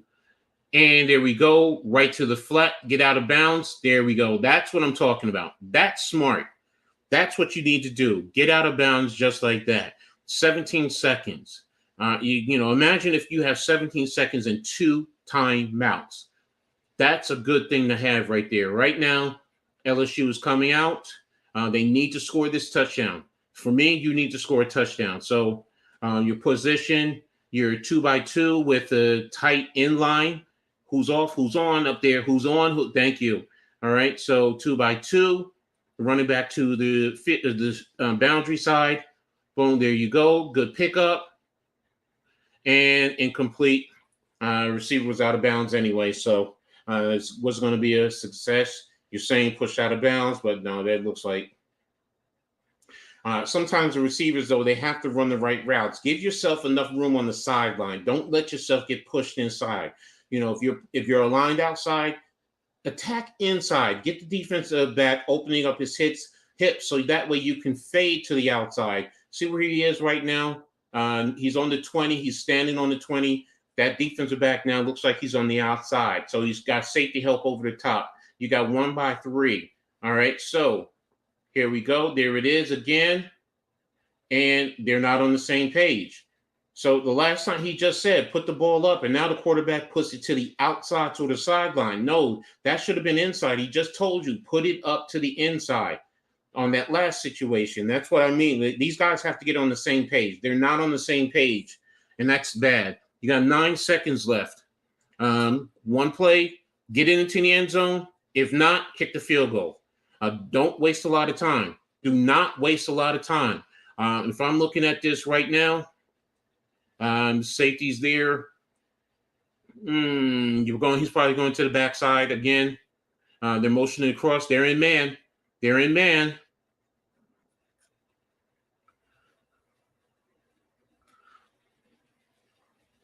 What happened there? Florida State took a timeout. Okay, looks like Florida State took the timeout. So, all right, Brian Kelly's doing what I would do too. I would talk to my guys, man. We got to get on the same page. If they're aligned like this is how we're going to attack it. If they're aligned like that, this is how we're going to attack it. So very simple right there. With the backside, if they're playing single high, if they're playing solo over there, even with outside leverage with the safety to the inside, quarterback has to read that. Maybe you want to put a tight end over there just to occupy, because the safety's going to have to read 2-1. So he's going to have to read that inside 2-1. That'll occupy him just a split second. So what are we going to do right now? So where we aligned up, all right, 23, it looks like he's lined up head over. He's playing he's playing off, playing outside leverage. They're in man. There we go. Read it. Get rid of it. And there you go. Kick the field goal. 4 seconds left. That's exactly what you need to do. Bad execution. They should have another 7 points, LSU. They should have another 7 points. Right now, you have to kick the field goal. And it's not, to me, that's terrible offensive series right there. So what I noticed, what's up, Almighty? One of the things that I'm noticing when they get into the red zone, they don't have good red zone offense. They do not have good red zone offense, LSU, man. They need to do a better job in terms of having that. So timeout. Who called the timeout? FSU? Okay. So here we go. 4 seconds left. and you're going to be going for the field goal. So, well, still with the bad executions these last couple of series, still a good game. I must admit. What channel the game? Well, the game is on. We're about ready to go to halftime, and it's on the ABC network. So I don't know if you're in New York, it's ABC 7, but if you wherever you are, it's on ABC. So that's pretty much all I can tell you. So almighty. So about ready to come out of the timeout. Ramos is lining up for the field goal. He's on the left hash, and ball's on the far left. They're pushing the alignment for the ball a little bit inside, and he's on an overload to that blocking side. Ball is up, and it's right down the middle, and where LSU is up 17-14 in the half. So, hey, good game so far. Overall, good fight, good battle on both teams. Some messy mistakes, messy plays. Bad decision making on some, costly penalties on FSU. In that one series, two third down, two unsportsmanlike or personal foul penalties, giving up 30 yards. You got to clean that up. You have to be smarter, going forward. LSU, you have to do better in the red zone, man. You have too many opportunities to capitalize in the red zone. Personally speaking, there's 2 touchdowns that should be on the board for you guys right now. You shouldn't have just a field goal advantage. Worst case scenario, you should be up 7 points. But that's also part of playing the game of football. So, but I really do like this. I really do appreciate this. So I hope you guys are appreciating and liking it too. So also make sure you guys hit the like button for Coach Ed's Amazing World of Sports, as well as the Hardcore Network channel. Really do appreciate everything. So, but hey, what do you guys think about the game? Are you enjoying it? So,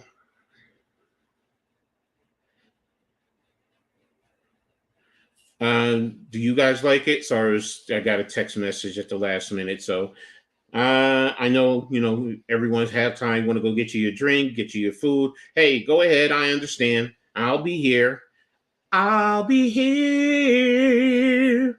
I'm not going anywhere. So, yeah,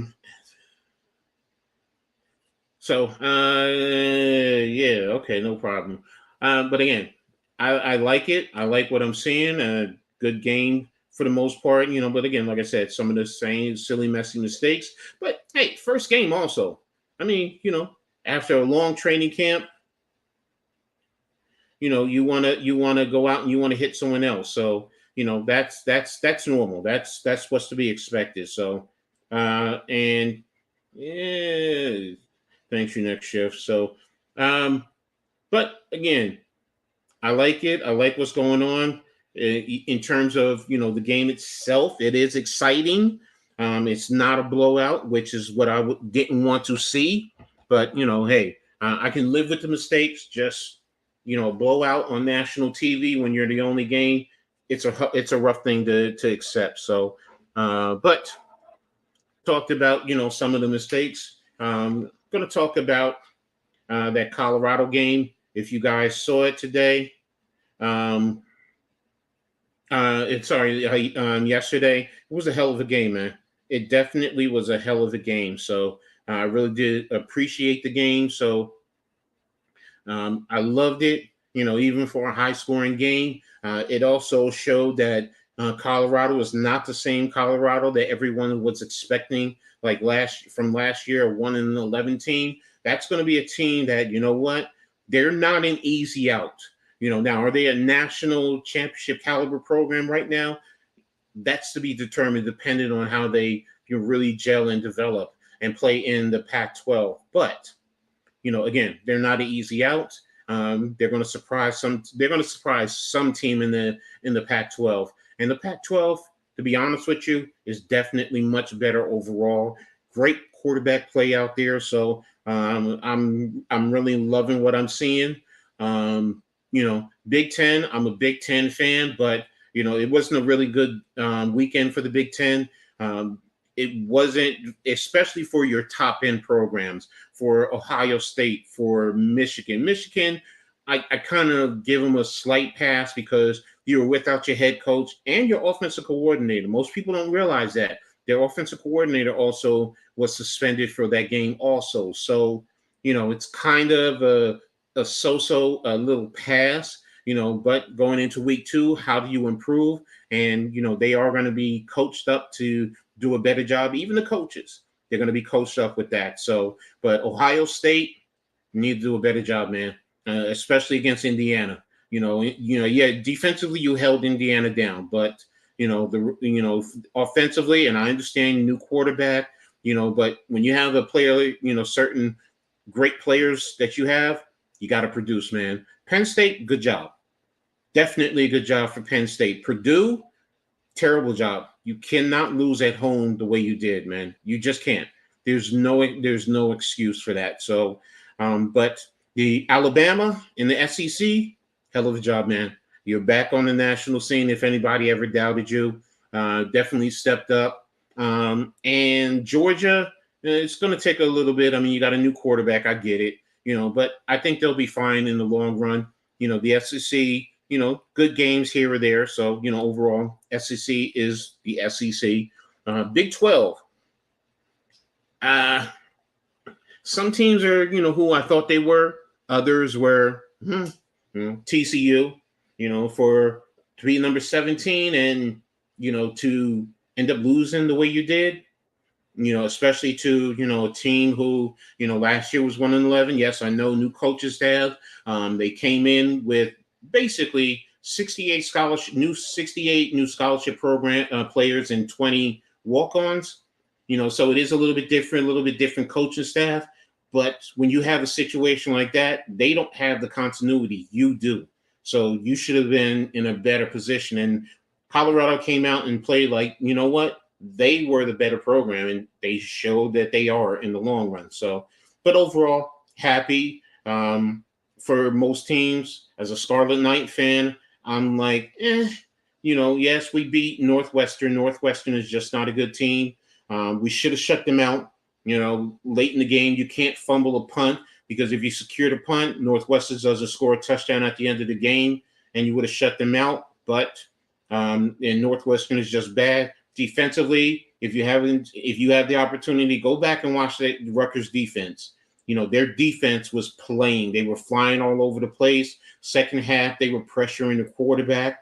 So they're going to surprise some teams defensively. Offensively, it's a work in progress. I'm not expecting them to beat the Michigans, the Penn States, the Ohio States, but I am expecting them to compete with Michigan State and Maryland, and hopefully they can secure a win there. But, that's also the fan in me, but that's also some of the coach in me from what I saw. But overall, the Big Ten, it shows that, through the course of the season, it's going to be a tough conference. I just love everything about it. ACC, North Carolina, South Carolina. Don't sleep on North Carolina, man. North Carolina is sneaky good. For those who are sleeping on them, I think they're going to really surprise some teams, out there. So, but overall, I loved, all the action. My school, it was a D3 school. We lost 24-14, but they showed me something. They were shut out in the first half, and they came back and they showed something. They just didn't have enough to come back. So, but Cougar Pride, do or die. I love my school, but again, I just loved everything about it. Syracuse, wow, the way they shellacked Colgate. When I say shellacked, again, they really took it to them. But again, I'm going, all over the place. As you see, I just love college football. So, but here we go. They're talking about Alabama. Texas beat Rice 37-10, while Alabama beat Middle Tennessee 56-7. And those two play each other next week. That's going to be another big game. That and the Colorado North and Nebraska game. I'm definitely going to be watching both of those games. I don't know if I'm going to live stream one of the games. I'm still thinking about it, but I'm just going to be excited to see both those games. Texas Alabama is at 7 o'clock. I won't be seeing Texas. I won't be seeing Alabama Texas. I'll be tuned into Rutgers and Temple. Sorry, got to rock with my school, but maybe I'll have it on the computer, on my cell phone, just to be tapped in. But after last year, the way Texas beat Alabama, I know Alabama wants revenge. So, and Coach Flood, you gotta have those boys ready. Coach Flood, former head coach at Rutgers, now the OC at Texas. He was also at Alabama. He was the offensive line coach there at Alabama. So, there's a level of familiarity there. So it's going to be a great game. So if you guys want to tap in, and watch it, I do strongly suggest. Alabama definitely wants to handle them, and they want to show that they are in the national scene. They're not an easy. Last year was an aberration, so we'll see what happens, man. But again, gotta love college football, man. So, what's your feelings on college football? How do you feel about the first week overall? Not just a game or two, but as many games as you were able to see, great games so far. Yeah, further definitely is. But how are your feelings about the college football landscape from Thursday up until so far today?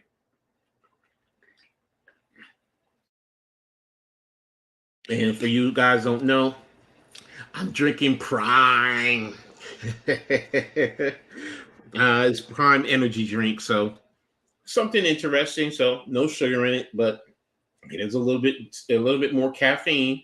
But hey, they all have a little bit of caffeine. So, but if they were smart, they will reach out to Coach Prime, great marketing ploy. So, and if they do that, I want my cut, Coach Prime. I want my cut. So, but hey, seriously, what's your thoughts on the landscape of college football this first week, man?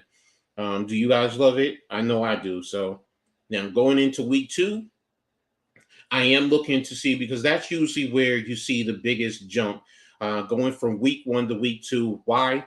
Because coaches are in there really coaching up their kids. They're breaking down the film. They're showing them their strengths, their weaknesses. Kids are becoming familiar. They're getting comfortable with what's going on the field. And then they'll take the coaching and go out there. And then, of course, you have something on film as far as the opposition. So now you can study them and you can attack them in different respects, in terms of, okay, this team does this team does that. Does this, how do we play that? Is that part of our weakness? Can we cover that up? Can we adjust? Can we force them to go in a different direction? So from week 1 to week 2 is when you usually see the biggest jump in terms of the play of the players and also some of the coaches. So, coaches, especially first-time coaches, you see them step up. So really interested getting through this, and then, looking at some of the film, and then going into next week, and, seeing what's the breakdown. So, but hey, I love it. As a coach, those are some of the things that I work on and I like to take a look at. So you have next week, Notre Dame and NC State, Utah and Baylor. Now, Utah, definitely love Utah. They're also preparing because they are playing Baylor, who next year is going to be a conference foe. So it's going to be in a big test. Baylor also lost this weekend while Utah won against Florida. So they also won against Florida without their starting quarterback. So Rising is going to be back, I believe, next week.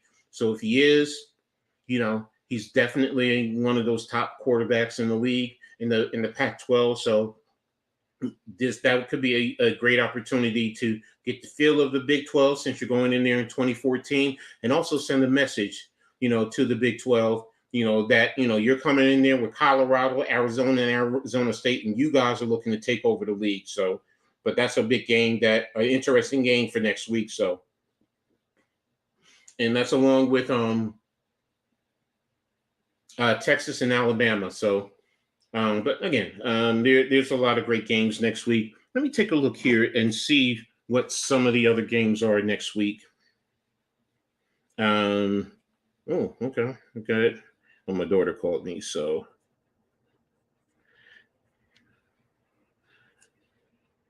um, let me take a look at some of the games for week 2 next week. So, let's see, college football week 2. Okay, Friday's game. I might tap in Friday night to Kansas and Illinois. Don't know as yet, but let's see. Some big games. Ohio State in Youngstown. Nope. Notre Dame, NC State. Okay, might check that out. Utah, Baylor. Yeah. Nebraska, Colorado. Definitely. They play at 12 noon on Saturday, so I'm probably going to be tapped into that one. Definitely early. I don't know if I'm going to stream it, but I'll see. Depends on how my week goes and what's going on. So let's see. Michigan UNLV, no. Navy Wagon, no. Oh, Iowa and Iowa State. Now that's usually a war, even though they're in different conferences. It's a battle for the state there. So, and Tulane and Mississippi. That's a good one. So those two, I might look into those games there too. So we'll see. We'll see. Let's see. No, Washington, Tulsa, no. Close this out, man. What games do you guys know or you might be interested in next week to see? So, shortest hours for the Heisman: Caleb Williams, Michael Penix, Jaden Daniels, Jordan Travis. So, okay. Oklahoma, SMU, no, maybe, I don't know. Well, all right, I got my idea on what I'm going to be looking into next week, and the games that I'm really going to tap into. So, really interesting, some great games. But yeah, more than likely, I'm going to tap in and stream one of those games next weekend. So, got to look at my schedule, make sure that I have the time to make sure I cover my Purdue, Virginia Tech. Okay, all right, further. I understand. That's a good one. But yeah, got to make sure I have the opportunity also to record my podcast. So plus, especially with the NFL starting on Sunday, so just got to make sure I have the time. Further is talking. Yeah, it figures you with ACC games, so no problem. Further, I got you. So, but hey, this is the one thing that I love about college football. So, Yankees, Astros. Excuse me. My Yankees, man. My Yankees. What can I say about them, man? Greatly disappointed in my Yankees this year. So, but hey, it's cyclical. What more can we say? But oh, that's what I wanted to do. I wanted to see the stats for this game. So, week 1. Okay, can I get the stats? Um, college football. And here are the stats. Daniels for LSU, 11 to 22, 188 yards, 1 sack. Russian, he leads them 10 carries for 58 yards, 5.8 average, along with 40 yards. Williams, running back, 3 carries, 41 yards. Receiving, Bradford, 1 for 55 yards. Thomas, 3 receptions, 45 yards.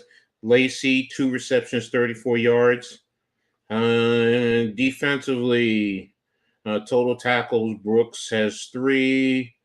Well, you have 3 guys: Brooks, Perkins, and Spate, all with 3. Okay, and for Florida State, yeah, Travis, 14 to 21, 174 yards, 2 touchdowns, 1 interception. Benson, running back, 5 attempts, 18 yards. Travis, 4 for 16. Wilson, receiver, 4 receptions, 64 yards. Coleman, 4 receptions, 64 yards, 2 touchdowns. Right, 1 for 18. Morlock, 2 for 18. So there you go. Further, you're looking at Texas A&M and Miami round 2. I felt out. Texas A&M already got their Miami prep rally probably from last year. Hanky panky, no good. Okay. And defensively for Florida State, I didn't do the special. Sorry. Green, 4 total tackles. Deloach, 3 total tackles, and Peyton, 3 total tackles. So those are some of the stats real quick. Fitzgerald, 2 extra points. And let me go to LSU. Ramos, 2 extra points and 1 field goal. So that's pretty much the stats right now. Just wanted to give you guys a quick little update. Oh, my Yankees are winning 5-1 in the top of the ninth. I didn't realize that. Okay. Well, we'll see what happens. But again, that's, quick little synopsis, little stats, up to date. So not fully everything, but hey, great game again, as we've talked about so far. So thank you guys for your interaction. Also, make sure you like for the Hardcore Network and also for Coach Ed's Amazing World of Sports. If you're new, subscribe and hit the notifications so you always know when we post new content. And everyone, share on all your social media platforms. It's free, guys, and it helps the network. It gets it out into the algorithm, especially if you like what is being brought to you. So, and I hope you guys really do like it. So, but as we get ready to prepare for the second half, you got Chris Fowler and Kirk Herbstreit just talking a little bit about the first half. I really can't see it. I hope you guys can. And they're talking, giving you some great knowledge and great wisdom. But I hopefully covered a lot of this too for you. And it's really nothing more that they can add to the table, hopefully. So, but I really do appreciate this, and I'm really enjoying this. So we're ready for the second half. The ball is teed up, the whistle is blown, and LSU is lined up for the kick, and the second half is on the way. And the ball is kicked into the end zone, which is going to be a touchback, and it's going to bring it out to the 25-yard line. All right, the amazing Holly Rose giving you a sideline report from the halftime. So one amazing woman. She covers everything WNBA like I do, and NCAA, NBA, NFL. Yeah, she does NFL from time to time. So hardworking woman, great job. So FSU, 1st and 10 on the far left hash. They're 2-by-2, tight left, running back to the left. And we're all set. The LSU looks like they're single high to the middle of the field. Drop back, plenty of time.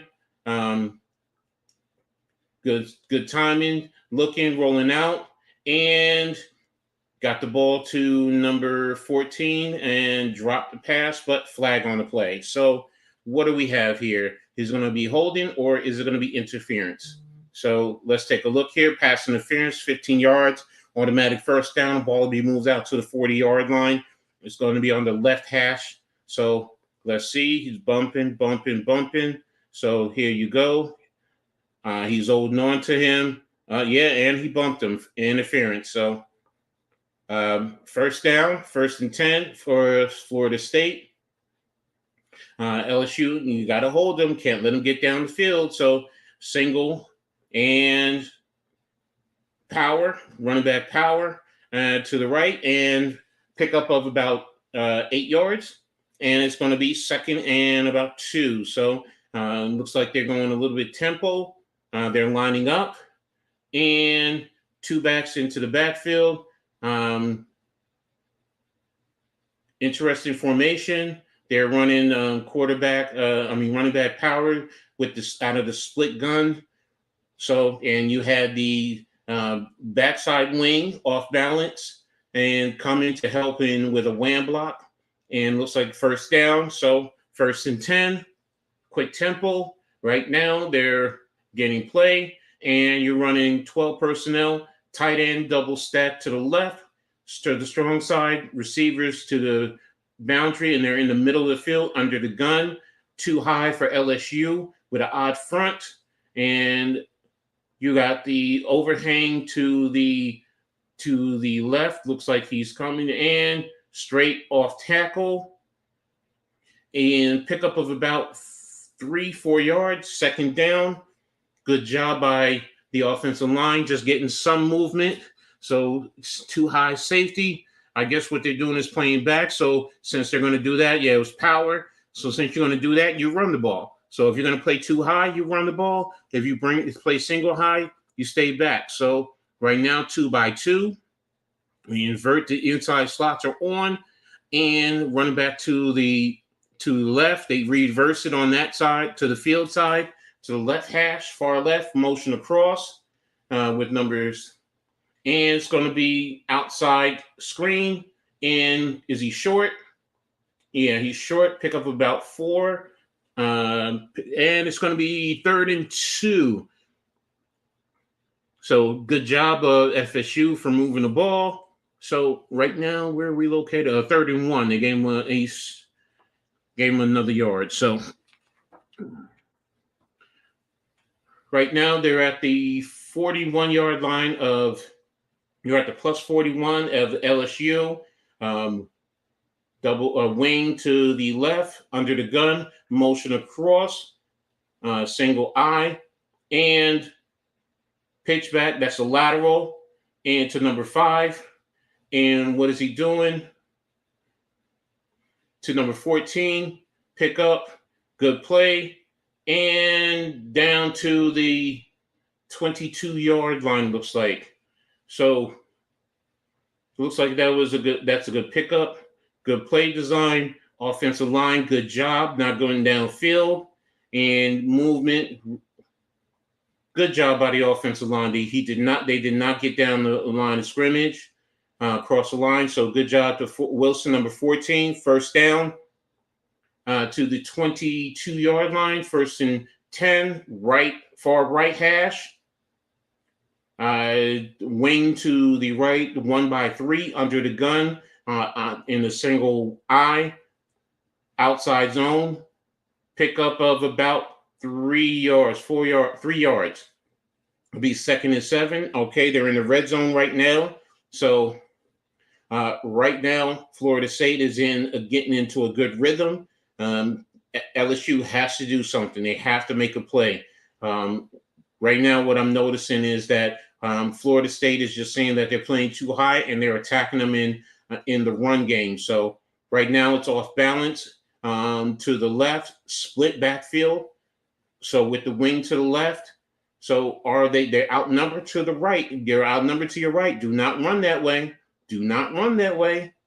Do not run that way. There you go. You attack them. Okay, poor job with the trap block. So take that out of the playbook. Take that out of the playbook. Can't do it in this situation. So, but they tried to run it to the unbalanced side, and the offensive lineman was late, tippy-toeing in that situation. Man, you got to come down hard and fast and lay him out, because that alley was right there. You see what happened there? He tried to tippy-toe and stick his hands out instead of just attacking him and coming down and taking him out of the hole. That's why that play was not successful. So loss of 3, 3rd and 13.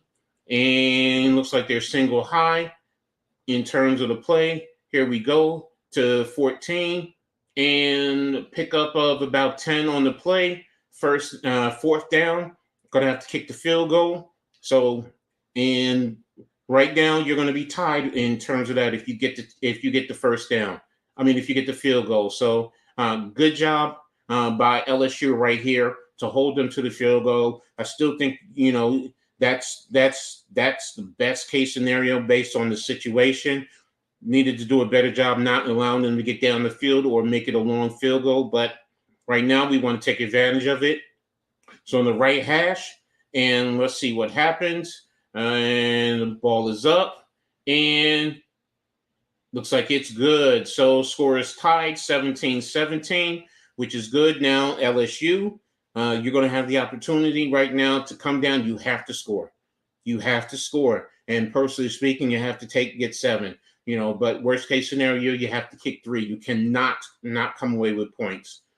You have to get something. FSU right now, this situation, when you come out, you want to get a turnover because you have the momentum right now. You came out, got into a slight rhythm, and you scored something. So now you want to take any opportunity by LSU away and go down and score. And this way you will be up, and you'll actually be up 2 opportunities, because if you could take their opportunity right here away, whether you force them to punt or a turnover, and you go down and score, it's a great situation for you. So right now, it's going to be interesting to see what LSU does, how they decide to attack FSU in this next offensive series. So, but again, great job by FSU to at least move the ball down the field and kick the field goal. You needed to do that right there in that situation. You needed to score something.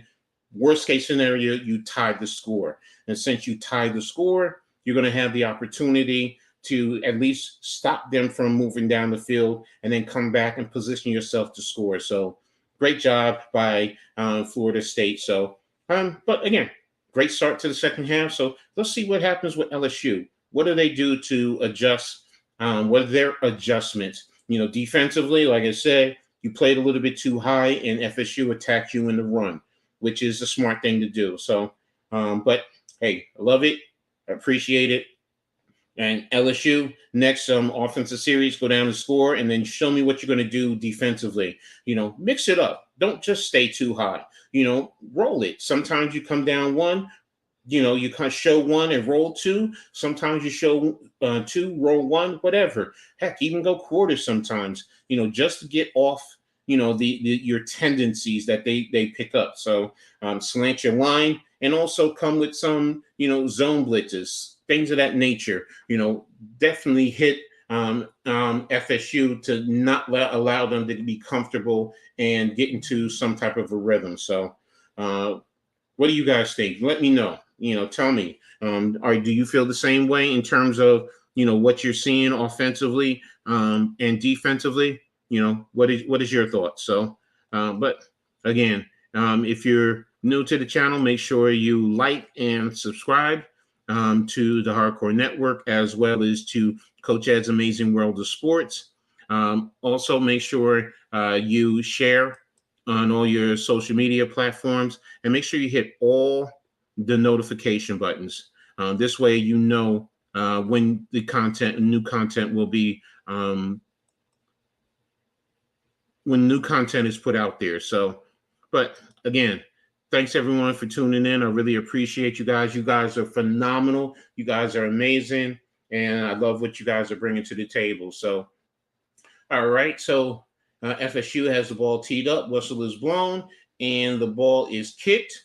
And right now it is going into the end zone, and he's bringing it out. And he's trying to get up to the 20, does not get there, and he's down at about the 18-yard line. Brought down, it looks like, by number 41. So it'll be 1st and 10 on the right hash for LSU. Those are situations right there. To me, you have to be smart in terms of bringing it out. If you're really sure, if not, you put your team in a tough situation. I would have loved to, when it gets into the end zone, look, just take a knee and let's bring it out to the 25. Now if you're inside the 5, you want to take a chance, then do what you got to do. So, but it is what it is right now. FSU is showing a too high. You're 2-by-2 offensively, motioning the outside into the slot, and Daniels is attacking, and he's on the move, and he picks up looks like he picks up about 15, 16 yards. So good job in terms of the read, the zone read, the split zone. Number 4 gave up the alley because he had the tight end to the flat. So That's exactly what you do. You read that man and you decide. So it's 3-2. And good job. Good pitch to number 8. And looks like he picks up about 9 yards. So if LSU is trying to get into some type of offensive rhythm. So good job. So what are we doing? 8 minutes and count. 8:30 and counting. So 2nd and 1. Where we lined up? Come on. We're in the middle of the field. 1-3. 3 to the right, and we're running back to the. And you split zone, getting it to the tight end. Tight end is attacking and out of bounds. Good job. And what is the flag for? So what is he calling the flag for? Let's see what the flag is. And it looks like he picked up about 10, 11 yards. Are they saying he was out of bounds? Exactly. Coach Norvell is telling them, be smart. So, hey, you have to be smart, guys. You're giving them another 15 yards. You're letting them get into some type of a rhythm. What's up, Pat? Thank you, man. I really appreciate you. I'm trying my best, man. Trying to give you guys great insight, great intel. So, but hey, here it is. They ran a split zone and got it out to the tight end, and he picked up about 10 yards. So, okay, he was out of bounds when he hit him. Okay, yeah, got to be smart. 1st and 10 to the 49 inside zone, and pickup of about 4 or 5 yards by number 32. And it's going to be 2nd and about 4. Are we in the middle or are we on the left hash? So let's see where we're at. Going quick tempo. Looks like we're on the.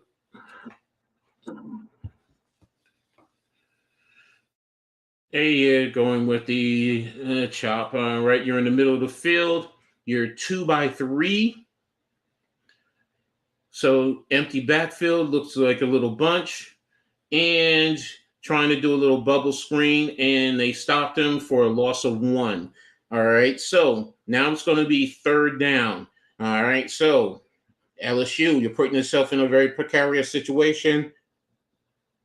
FSU, you want to get them off the field. This is a great opportunity. Yes, they may flip the field, but you know what?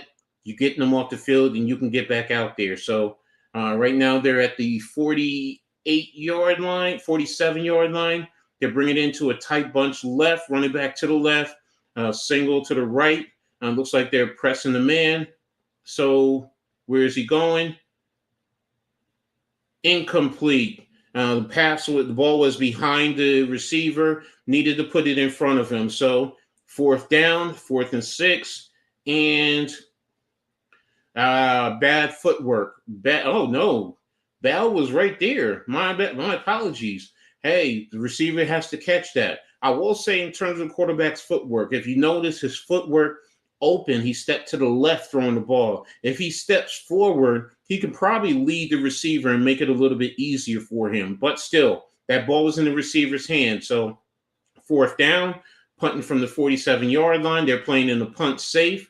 So right now, fair catch, and ball's at the 18-yard line, caught by number 4. I believe that's Coleman. So good job by FSU to get them off the field.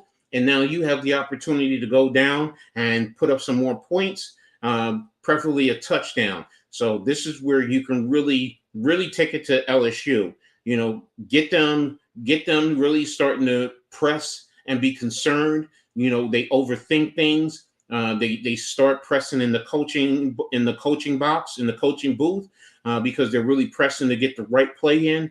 And the kids are going to start feeling that, and they're going to start pressing. So FSU, you want to play with confidence. You want to go out there and say, we got this. We believe. We know we're going to go down and score. You have to know this because your psyche is going to help you to go down and you're going to execute. You're going to play with great fundamentals. You're going to go down, and when you're running, you're going to make sure the ball is in proper technique with your 5 points of pressure. Receivers are going to squeeze the ball and see the ball into their hands, into their chest plate. So quarterbacks are going to step the proper way when he's passing. Offensive linemen are going to get good leverage when they're pass blocking. They're not going to get beat by the defensive lineman. So that's what FSU has to be thinking about right now. Defensively, LSU, turnover. You have them at the 18-yard line. Let's get a turnover so this way we can play with a short field, if not take the ball into the end zone. So those are some of the things that I'm going to be looking for right now in this offense, in this series, offensively and defensively. Can LSU right now either get them to go 3 and out, not let them get into any offensive rhythm, or get a turnover? FSU, can they get that rhythm? Or can they get that rhythm and move down the field and score? Or hey, you know what? You get that explosive play where you move down the field and you score a touchdown. So and that will start to put pressure on on LSU. So, but hey, I love this chess match that's going on here. It's phenomenal. If I'm playing, these are some of the things that I'm thinking about. How am I going to attack them? Offensively, defensively. Also you want to think about your kicker. What's his range? For FSU. If you're going to end up having to kick your field goal, you want to get past his distance range. I've always said I want to at least get 10 yards past his distance range. So if he can kick a 50-yarder, I want to get him to kick a 40-yarder. Just little things like that so he can be comfortable, because I'm big on the psyche when it comes to football. When you play with, great psyche, the pressure doesn't get to you, because pressure busts pipes. And that's something that I learned so many years ago. And it's a great thing to have when, you coach and you play and you don't allow the pressure to get to you. So right now we're coming back. And sorry. Yeah, I guess they're going over the last series. So what are we looking at here? And the backside, yeah, there's that play that the receiver had. Hey, you got to let that go, though. Can't let it linger, man. You didn't execute. Next time you go out there, execute. It's just that simple, man. Let it go. So right now, left hash, FSU, 2x2, tight left, running back over. They're running into backside counter and stopped in the backfield by number 99. Brought the running back down for a loss of about 3-4 yards. So you ran the backside counter. I don't understand that play. I don't understand that play, man. You just let the interior nose go. It's nobody coming down to down block him or anything. So that to me is that's not the kids. That's the scheme. So 2nd and 14, 1x3, and he's passing, and big play, big execution from the 14, and great connection to Wilson. So you're from the 8, and you connect with him all the way down to roughly the 49 to the 50. So that's roughly a big 42-yard play. So 3 by none, and they're running to the backside, and there it is. Good pickup, good go. He's still going. Oh, they're blowing it dead. Okay, so pickup of about 7. It's going to be 2nd and 7 on that play. So I guess once he's up, all right. So he's down. So there you go. So hey, FSU's now really hungry. LSU, man, you're in trouble. They're getting in position. They're gaining a lot of confidence on how they're going to attack you. 2x2, far right hash. Running back to the quarterback's right. LSU is playing too high. If I'm them, motioning back across, and bang, there we go. And you had 2 guys blocking one. Somebody should have came off to get the other guy. That's a bad execution right there for the offense on that screen play. One of those 2 blockers on that cornerback should have came off for the safety. You do that, you can possibly get that first down. So I get what you're doing, but hey, somebody has to come off because there's that free man. So all right, so 3rd and 3, motion across, and they're hitting him on the outside, and they stopped him. Good job by the defense. Good job. made up for that big play. So 4th down, 4th and 2. Doesn't mean they're not going for it, guys. Pay attention. Pay attention. So great execution by the defense. Everybody played their zone responsibilities, came up, stayed true, and attacked the ball carrier. So right now, what are we doing on FSU side? It's waiting on a play, 4th and 2, 6 to 15 seconds. What are you running with? All right, left hash, 1 by 3, and running back to the left, down to 6, 5, 4. And are we taking a delay? No, we're not. To the running back in the flat. Why is nobody picking up the running back? And there it is. Break the play. And he's down at the 1-yard line. Bad defense by FSU, man.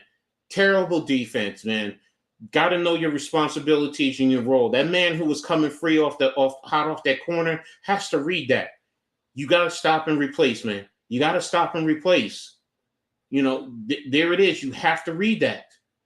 Bad job, 1 by 3.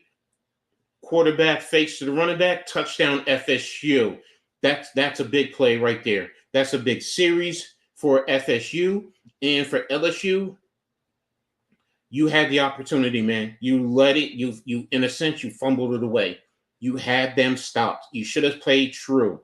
That backside where he came off that edge, got to read that, man. At least crack him. At least crack him. Don't let him get outside like that. Allow your defense to cover and replay. Good job of reading the edge and keeping the ball by the quarterback to walk in for the touchdown. So, good job. 7 plays, 87 yards, 3 minutes, 45 seconds. Now, FSU is up by 7. So, right now, they're going to be playing with a lot of confidence right now, FSU. And that's exactly what you want. That's what I was talking about earlier about the psyche. LSU, you're going to start feeling that pressure, man. And it starts with Brian Kelly, man.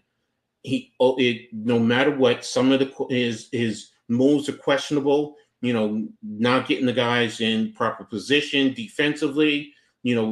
Making the kids feel confident. Whatever it is. He has to do a better job. These coaches really have to coach these kids up. Don't just trust their athleticism. Make sure that, you get these guys to play and stay true to your team fundamentals and your team principles. So, but hey, it's only 7 points, so you still have the opportunity. If you can go down and score and then make them and stop them, then you'll still position yourself well. So overall, still a great game on both sides. The kids are competing, no matter what. So, as a coach, I would love this. Yes, there's mistakes. We all make mistakes, whether it's coaches, whether it's players, but you're still in the game. Yes, they scored 10 points since the halftime, but you know what? You go down and score a touchdown, you tie up the game. So, that's why psyche is so important. Don't worry about it. Don't let it bring you down. Don't let it take you out of the game.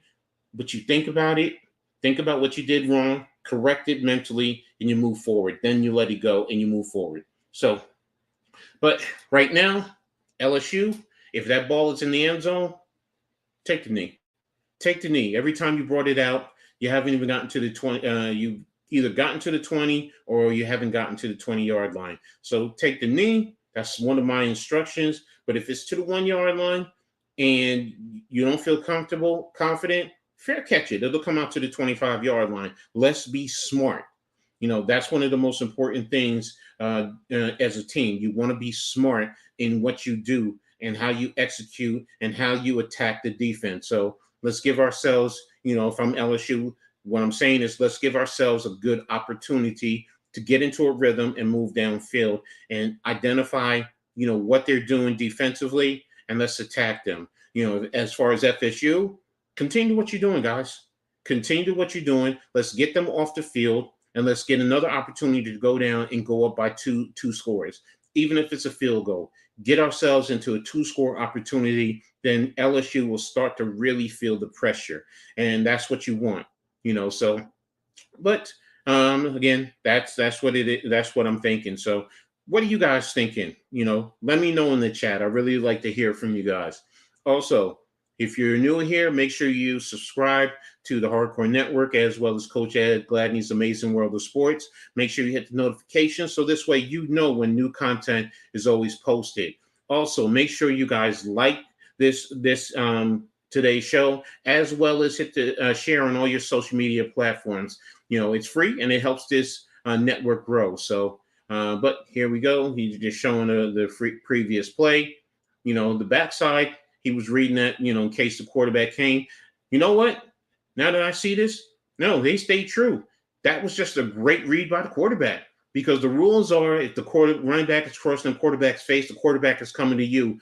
That end was playing him. The backside, he attacked the running back, which is what he's supposed to do. So, hey, okay, the ball is to the 15.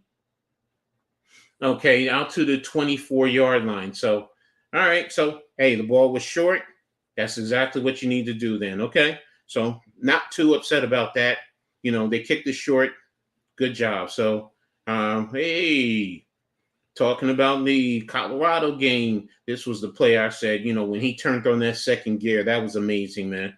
That was truly amazing. So kudos to Coach Prime and Colorado. Hey, enjoy it, but let's get ready for Nebraska, guys, because it's a long season. You still got 11 games. All right. So right hash, you're 2x2, motion across, running back to the left. Now you're in a 3x1. And here it comes, the hot corner. And right into number 8's hands. Great job with the comeback. First down, pickup of about, looks like it's about, what's the score? It is now 24-17 FSU. They've now taken over the lead, scoring 10 points since halftime. LSU is at the 36-yard line. 1x3 on the far left hash, running back to the quarterback's right, bring the tight end into a wing position. Too high as far as FSU. Quarterback holding, and he's sacked. Nobody was open, I guess, on the back end, so he tried to squeeze and run, but FSU, good job of maintaining their lanes, and they brought 5. And on the backside, and they overload the left side of the offensive line, had the free man, and they were able to sack the quarterback. So right now it's 2nd and 14, 140 and counting, 10 on the play clock, 3x1, running back to the right of the quarterback, and they're doing a split zone and tried to run it back up the middle, pickup of about 2-3 yards. So it'll be a 3rd and 11. Stop by number 15 on the inside run. And 3rd and 15. And down block. Nobody was able to get to the second level to pick up number 15, the linebacker, who filled the hole and stopped the play. Good job, actually, by the front line to keep him clean. So right now it's 3rd and 11. And it's 2x2, stack up top. And spread on the other side, motion across to a 1x3. And offsides on defense. He should be offsides. He jumped into the neutral zone, causing the offense to move. So that's what I see right there. My number 11, is it offsides? That's some of the things that FSU has to clean up going into next week, the penalties. They've had some bad penalties at the bad time. So right now you're giving them 5 yards, so it'll be 3rd and 6. 3rd and 6, 49 seconds and counting. Let's see. Yeah, FSU was 7 for 63, while LSU was 1 for 15 in terms of penalties and penalty yards. So right now it's 3rd and 6, running back to the left of the quarterback, 2x2, and FSU is bringing 5. They ran a hammer route and first down to number 86, pickup of about 9 on the play. So that's one of the things that I'm starting to notice when they get into that intermediate area. They'll run some type of a clear on the outside with the tight end running to the outcut. So 2x2 spread, motion the tight end across, running back to the left of the quarterback, and chipped on the outside edge. And wide receiver is wide open, and he drops the ball, number 11. Man, you cannot do that, man. That's a terrible job. End of the third quarter. That right there is a big series. Thomas, big drop right there. You had that. You had that, man. You had that. You ran some type of a two vert combo, and it was right there. The pass could have been up a little bit more. I will say that, but it was right there in your hands, man. You let it go through your hands, drop right to the ground. So, man, better job, because that would have put you in scoring position right there. Would have put you right in scoring position. So now you got to think about that. What you did wrong, you let it go through your hands. Get your receivers coach to talk to you about that, and then let it go. Let it go. Move on. You're going to have another opportunity to go ahead and capitalize on the situation when it comes to you. So, quarterback. One thing I will say, got to put that up a little bit more, a little bit further. He should have a walk-in touchdown. That should have been a walk-in touchdown. So that's both of them. You had time, step into the throw, put it to the outside shoulder. Don't let the defensive back be able to catch up.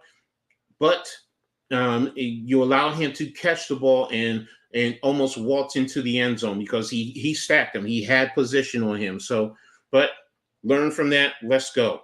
Let's move forward and let's get ready for the next play. So, but hey, it happens. We all make the mistake. So, but again, what's you guys' thoughts on this game so far? Are you really enjoying this game? Are you enjoying the strategies that you're seeing? I know I am. I'm definitely loving this. So this is my type of thing. So, but hey, I'm looking forward to more of this as we go along. So, but hey, Mr. Williams, hey, okay.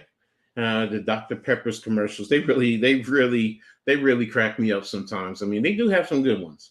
They really do. So, but hey.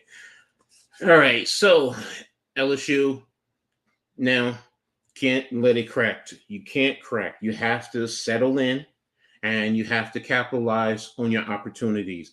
FSU, you have to start telling yourself, man, we have to make a play. We got to put that pressure on them, even get the ball and turn it over if we can, because that'll really break them. So they're right at that situation where, you know what, start of the fourth quarter, if we can get the ball and even go up 2 scores, it'll really put the pressure on LSU. So, those are some of the things right now that, as a coach on the FSU side, as the head coach, that's what I'm thinking. That's what I'm talking to my other coaches. Look, we need an opportunity to score and go up 2 points. It'll really put the pressure on them. And I think that they will, start to really crack. And the guys will really start to play with a lot more pressure on themselves. So, excuse me. So, but overall, again, I do like this game. I do like what I'm seeing. I love this college football weekend.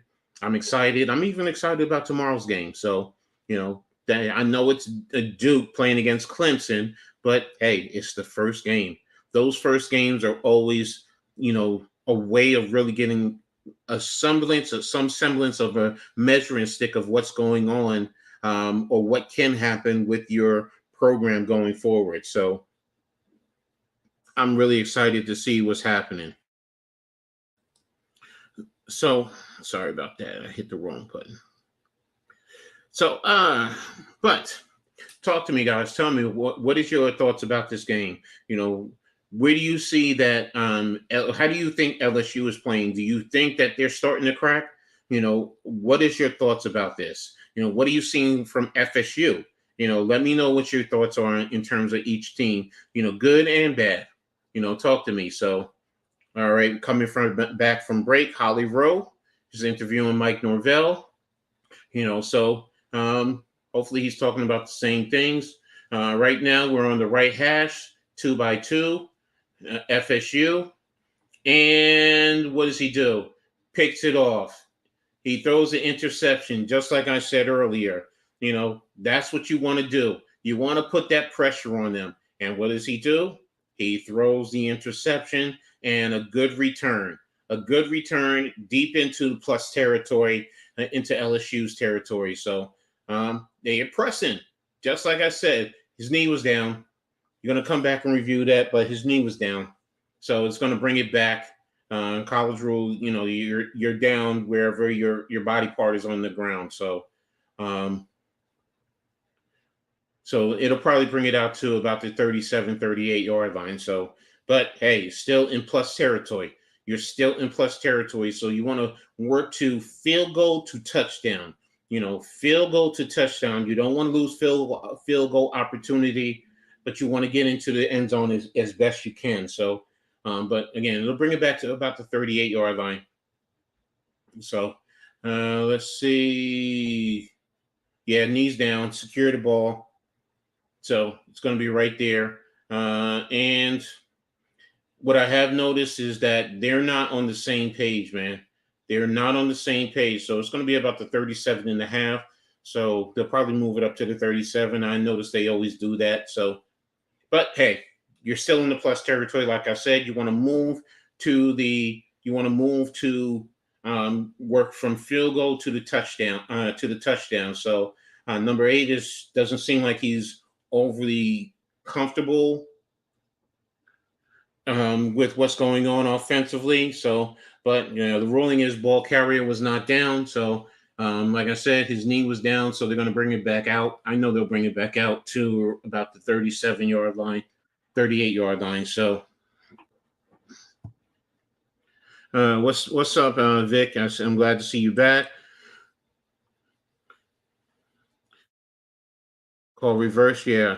I like that FSU is putting pressure on LSU. Yeah, and this is the opportunity. This is a big opportunity right now. You go down.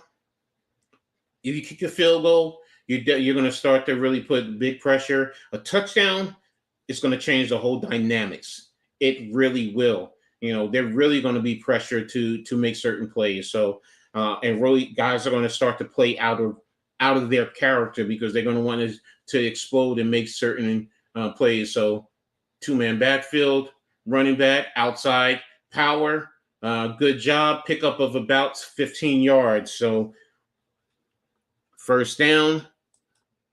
This is why they are winning. Yeah, I hear you. That's definitely true. So, right now they're at about so they picked up about, yeah. Oh, no, they picked up more than that. So, so first down, 1st and 10, you're at about what is that, the 43-yard line. So here they come, squeezing down. And you try to run some type of a power. And you picked up about 5 yards. Good job. Good job by FSU. They're starting to get into a good rhythm. So they're showing 8-man box, but you're still executing, still picking up the yards that you need. So you said 4 yards. So 2nd and 6, they're running too high. So keep running. Just keep running. They even have a hang box. With the hang box, you still run it, man. Still running. Just like I said, you're running it, bouncing it to the outside. Nah, man, you can't do that. You can't do that. Just take what you get, man. Loss of, what is that, 3 yards? So you now make it 3rd and 9, man. You're putting yourself out of field goal range now. If LSU stops you, yeah, you can probably pin them. That's what you want to do. But, if you're in that no man's land, do you go for it and see what you can do? Depends on where you're at. Right now, you're 3-by-1. No, you're 4-by-1. Okay, so you're really overloading. So offensive line, you really got to hold your blocks, man. You really got to hold your blocks. So let's see what you're doing. They ran quarterback draw. Look at that. Good job. Excellent call. That was an excellent call right there. They played for the pass. So agree he should have took the yards. Yeah. But hey, great call right there. Great pickup. And LSU starting to feel that pressure now. And he's 19 for 26, 272, 2 touchdowns, 1 interceptions. So, and right now they're 2-by-2, tight right, running back to the left, and they're running single high. So, motion in.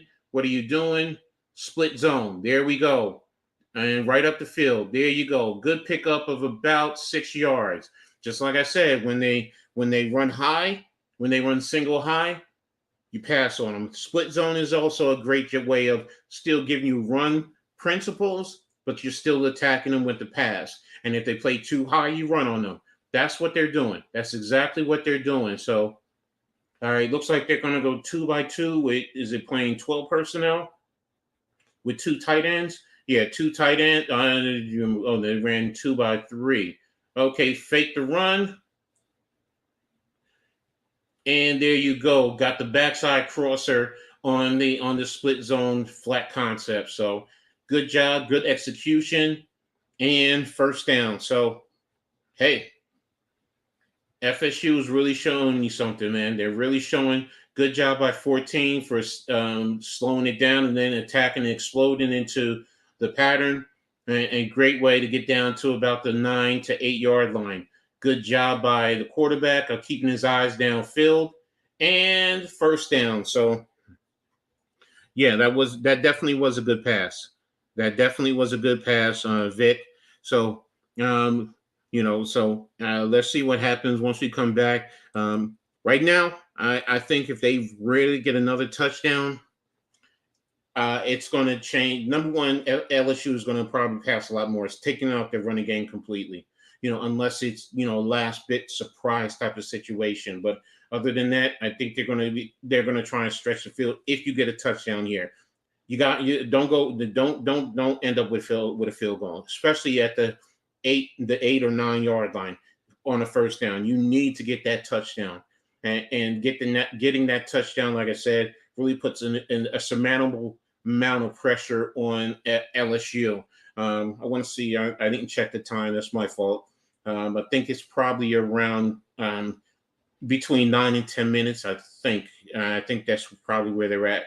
But let's see. Let's see when they come back from the commercial break. So, but man, this is great strategy. I feel LSU they've wasted great opportunities that they had, and they put themselves in a very tough situation. And FSU, for the mistakes that they've made, they're still capitalizing on their opportunities, and that's the sign of a developing and a good football team in the long run. So this is exactly what you need to do. LSU, you need to learn from this, going forward, and need to make sure you do a better job going forward. So doesn't kick you out of the national landscape, but right now, let's stay in the moment. I need to see a touchdown from FSU. I want to see them put that touchdown on the board because I want to see how LSU is going to respond to this. So, you said it's 11:36 in the fourth. Okay. All right. That's cool. Thank you. So, yeah. So right now, FSU score, man. You got to get that score on. And, it allows you, even if you want to play back a little bit more and keep everything in front of you, you can definitely do that and force them to eat up clock going down the field. You don't want to let them get a big play where it puts them in position to score quickly. So even if you're up 2 scores. So right now, let's keep it moving. Number one, let's get a touchdown. That's the first thing. If you can get a touchdown within the next 2 plays and roughly eat up a minute and a half, that's a good thing. Because if you score a touchdown and you're giving them 10 minutes, okay. So let's see what happens. First of all, let's see what happens on this play. So they're going to be on the right hash, the far right hash when we come line back up. So, and let's see. Come on, give me. All right, they're in the huddle. Sorry. So let's see what they do. Are they going to do a quick surprise break, line up real quick? So just talking, okay, I got you. First and goal. 21-28, 291, 2 touchdowns, 1 interception, 10 straight completions. Okay, this kid is really on a good rhythm. He's feeling really good. So playing with a lot of great confidence. So, all right, so we're in pistol.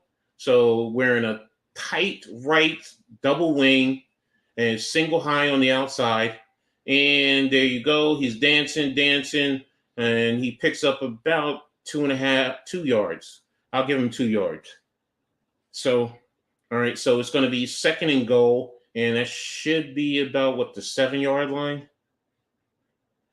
And the clock is running, 10:45 and counting. So, interesting. All right, let's go. Let's go. Let's go, Sims. All right, you're starting to eat up the clock. I see what you're doing. All right, same formation. All right, you're in 13 personnel, tight wing right with another wing to the left, single outside. And yep, I figured you were going to do that. Right to the outside, touchdown. And on that first formation, I kind of thought the same thing based on how they were aligned. He was solo on that top side, but yeah, they came back to it, same formation. Great job, great execution, touchdown, beautiful job, great ball placement. Right on the outside, over the shoulder, the tight end and the wide receiver. Let the receiver adjust his body to pick up the ball. And yeah, they're both hand fighting, but hey, great job. Great job. What a great play. And yes, what a great catch. Great pass, putting it right where he needed to put it and securing the ball. And there you go. So right now you're up 13. Let's get the extra point, get up 14. And right about what I said, earlier, about 10 minutes. If you can leave them with about 10 minutes, 10, 18, yeah, about right. You basically, let's see what they're going to do. I would think doesn't take the run out completely, but LSU really has to make a play, and they have to score here. There's no ifs, ands, or buts about it. You cannot walk away without scoring a touchdown. You might say a field goal, but that means you're going to need to score 3 times. Right now I say you need to score 2 times. That's 2 touchdowns. But if you score a field goal, that means you got to score 3 times. A field goal and 2 touchdowns. At least 2 touchdowns. If the second touchdown, even if you kick the first extra point and you want to go for 2, that's still putting you up by 1. But that's the mindset right now. You got to score a touchdown, stop them, come back and score another touchdown. So, and that's pretty much what it boils down to. So, but what they've shown is if I'm FSU, I'm not putting the ball in the end zone. I'm trying to put it right about the 5-yard line. I want to make them return, and hopefully I can force them to, I can tackle them, right around the 19 to the 21. Don't let them get to the 25-yard line. Just say they need to score a touchdown quick and not try to waste clock. I'm not saying they don't, Vic, but you still have 10 minutes. So I don't want to say quick to me means you want to score within 2 minutes, 2.5 minutes. No, you travel down and you take 4 minutes. Okay, you still have your 3 timeouts. If you can hold them to a 3 and out, you're still in good position. But I do understand where you're coming. Yes, as quick as possible. Yes, but you know what? Now a 10-minute drive, that's out of the question. That's out of the question. An 8-minute drive, that's out of the question. Now, if I'm FSU, I'm trying to keep everything in front of me as much as possible. I'm playing coverage, and I want to tackle you in the field of play because remember, the clock keeps running now. Even if you get the first down in college, the clock continues to run. So, let's keep them in play, and let's keep everything in front of us. Play coverage if we have to.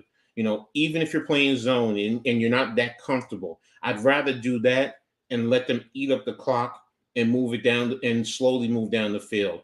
And make sure you secure the tackle. If you got 2 2 tacklers there, squeeze the tackle, man. You got to squeeze the tackle. 2 guys to the cat ball to bring it down in the field of play. Keep the clock running. So, but yeah, Vic, you make an excellent point in terms of scoring quick, but like I said, quick is 2 minutes, 2.5 minutes.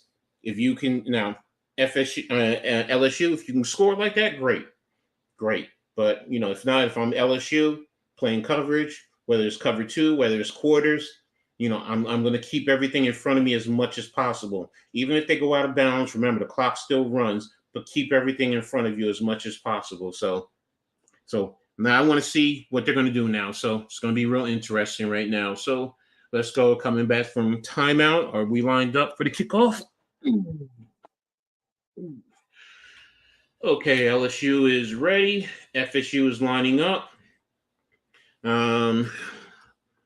Vic, right? Agree. Okay, so right now they're lined up. Ball is spotted, and the ball is kicked. So is it in the end zone? No. Okay, he fair caught it. Exactly what I was talking about before. Fair catch that ball and bring it out to the 25. It also does not take time off the clock. That was the other thing. They didn't take any time off the clock. So, good job right there by LSU, not to waste the time. So right now, they're coming back out. Where are they putting the ball? It's in the middle of the field, or it looks like it's in the middle of the field. So what are we lined up? Daniels looks like he's a little bit, his confidence is so-so. So right now, okay, no, they put it on the left hash mark. So 2x2 and running back to the quarterback's right. And what did they do? They ran it.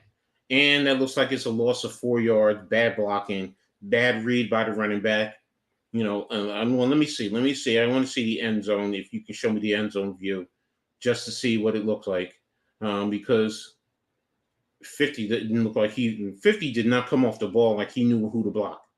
He did not know who to block. So it's 2nd and 15, man.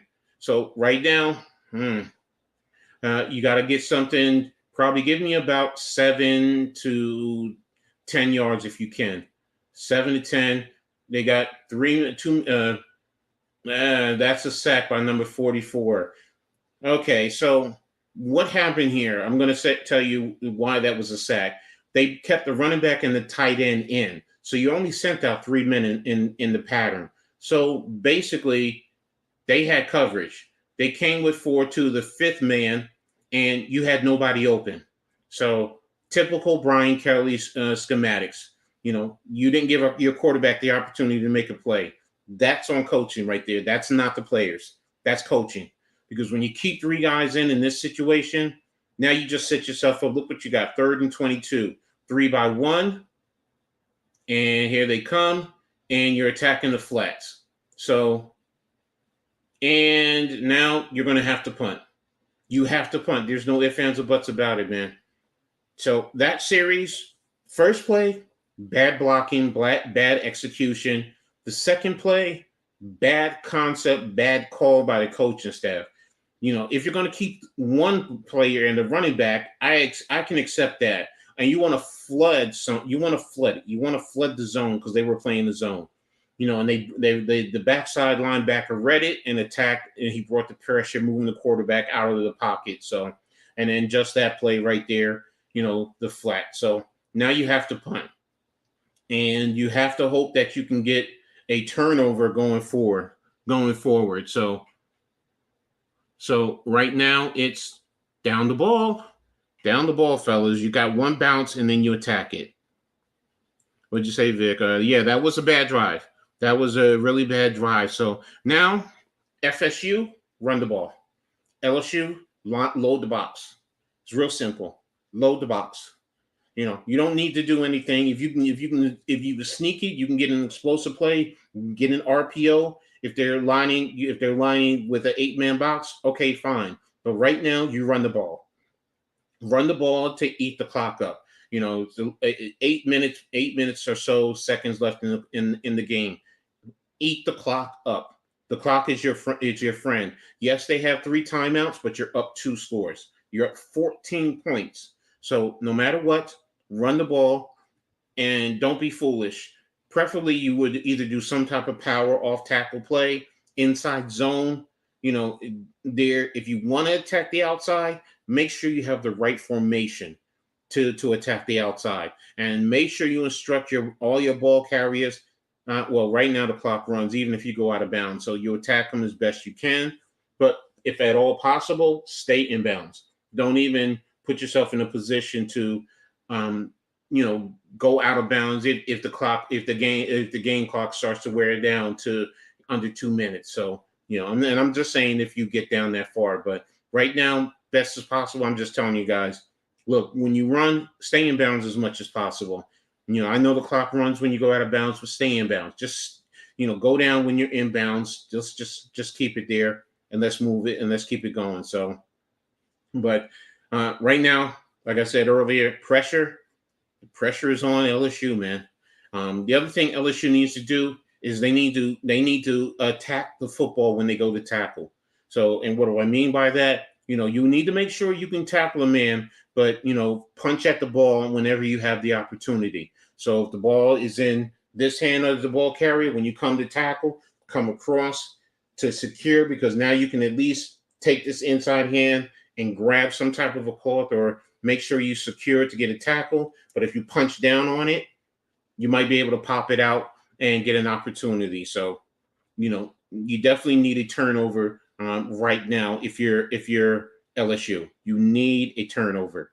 A turnover and a quick score will change the whole dynamic. So that's what you're looking at. FSU, run the ball, waste as much time as you can. LSU, attack the ball, pop it out if you can, but also make sure you secure the ball carrier. So, those are the two things that, you can expect right now in terms of strategy going forward with the rest of this game. So, yeah, there's your chop there. Get it. No problem. But let's go. Let's see what happens. So, right now, where we lined up, looks like you're on the left. Are you on the left hash? No, you're on the right hash. Okay, you're on the right hash. It looks like you're unbalanced two up top, to the left of the offense with the wing to the right, split backfield. There you go. Right up inside, off tackle. Look at him, and he's picking up about 12 yards. Good job to the first down. Keep the clock going. There you go. Just start eating that clock up. Start eating that clock up. Good job of blocking by the offensive guys, running back, offensive linemen. Just getting away, put guys on the ground, and let Florida State, let your running back just secure run. And you see the running back with two hands on the ball. Good job. Good job. 4.4 yards after contact. Hey, that's good. That's good, as far as the running back. Okay.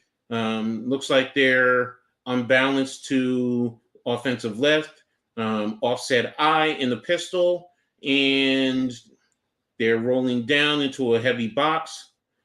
And there you go, split zone. Why is the back not looking at the ball? Okay, I got it. I know what you're saying. And there was a waste. There we go, waste clock FSU. Yeah. So right now they stopped the clock. The back, I know what he was doing. He was looking to block, but you got to understand the situation. Look, quarterback is rolling that way. Either, pay attention. If you have the opportunity to get the ball, the quarterback might come to you. So right now they're 3-1. And here you go. Quarterback roll. Man wide open. And he's going to go all the way for the touchdown. Blown coverage. They jump the flat. If they show it again, what you're going to notice is that the tight end went to the flat. And I think you had two guys jump that, which now allowed the receiver Bell to be alone, and simple pitch and catch. And there you go. And here we go. Let's see. Watch the tight end right there on the right of the screen. He's going to the flat. He's rolling that way. And what do you have? There you go. The number 14. And so 14 jumped it, and you let your man go, and there it is, touchdown. So guess what that does? Game, set, match. I know it's 7 minutes left in the game, but you're going to be up. You're up 20 points right now, and you're up 21 points. And the way that LSU has been playing this game, no, it's hard for me to think that they could score 21 points. Now, you can with turnovers in 7 minutes. I've seen stuff like that happen before, but realistically, no, I don't. They thought they were going to run. They did not think they were going to pass again. No, on that one, I thought they were going, flat zone concept, it's still, short, still like an outside sweep, outside zone. So I get it. I understand. There's still a running aspect, but what it is, blown coverage. If you were in man, don't worry about that flat. Stay with your guy. Stay with your guy. Get your hands on that guy, because he can do just what he just did right there. And you made it hard for the safety. That was going to be the linebacker's responsibility. Now, if you see it gets to the flat, then you come off of that, and then you go make the tackle. Don't jump in and leave your man by himself, because the quarterback is passing. So if the quarterback is passing, If he's passed to the flat, that's the short stuff. You stay deep, come up to the short stuff. But now if you jump the short stuff and leave the man deep alone, right over your head and into the end zone. So bad guessing in terms of the defensive players. Um, Great execution by FSU, especially to get up by 21 points. Now, didn't want to see a game like this, a blowout, but it's now turned into a blowout, and it's a sad situation for LSU. So now I will say this: once the rankings come out, I don't think they're going to stay in the top 5. I think they're going to probably drop down into the mid 20s, if not out of the rankings completely. I could see them drop down to say a 26 position, 27 position, depending on other teams below them. So you have a Colorado with that big win. Do they jump up all the way in there? So those are things that I'm gonna start looking at this week. In terms of the college rankings. So because I do pay attention to that and see who jumps and try to get a feel through the course of the year how the rankings are going to be gauged. So you said you see them top 25, top 20, top 25. Yeah, I see 25, 20 to 25. I can understand that. I mean, it's game 1 and FSU is 8, so it does make sense. But it won't surprise me if they drop down to 26, 27. It's fine. It's fine. They still have opportunity to rebound and get back into the top 25. So I wouldn't put them like dropping them down to 35 or something like that. That's what I mean. No, I'm not going to drop them that much. But if you want to say 21, 22, that's fine too. I can respect that. So, but hey. It is what it is right now in terms of Florida State, LSU. LSU right now, I mean, because they play in the SEC, they have great opportunity to rebound. So but this is not a good look today for them. Going forward. So, but we'll see. And I will say this: they have a great opportunity to clean themselves up.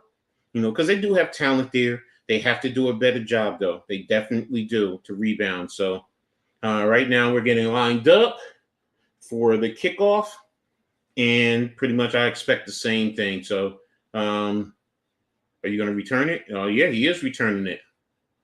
And again, you're to the 15-yard line. When fair catch it, just fair catch it. I don't understand that, man. I really don't. I fair catch it and just bring it out to the 25. Now you said they were kicking it to the 15. Okay, fine. Shoot your shot. Go for it. But you know what? You're around the 5-yard line and you only got 10 yards or so around there. So, all right, you're first and 10, right hash, 15-yard line, 2x2 with the tight end to the right, running back to the quarterback's left, motion in and then out. With a zipper motion, 4-man pressure. There you go, over the top to number 8. So, okay, thank you. Just get out of bounds. Clock will still run. Why did the clock stop? It shouldn't stop. It's supposed to run. Oh, it stops to set the change, and then you let it run. Okay, I got you. All right, so there you go. So first down, 1st and 10, 36-yard line. So that was about a 21-yard pickup. Here we go. Out of bounds, or pickup of about 8 yards. 9 yards. Okay, 2nd and 1. All right, so quickly, clock set, and let's see what happens. So, and you're at the 45-yard line, and you're 1x3, and good pick, good pocket. Okay, there he is. Still out of it. Did you give him the first down? He's giving him the first down. Okay, so there you go. Move the clock. 6 straight to end the season on wins. So, okay. So are you saying this is going to be 7? Okay. 35-point games, 9. Okay. Hey, there you go. So he's changing the culture. So, 18 and 16. Okay.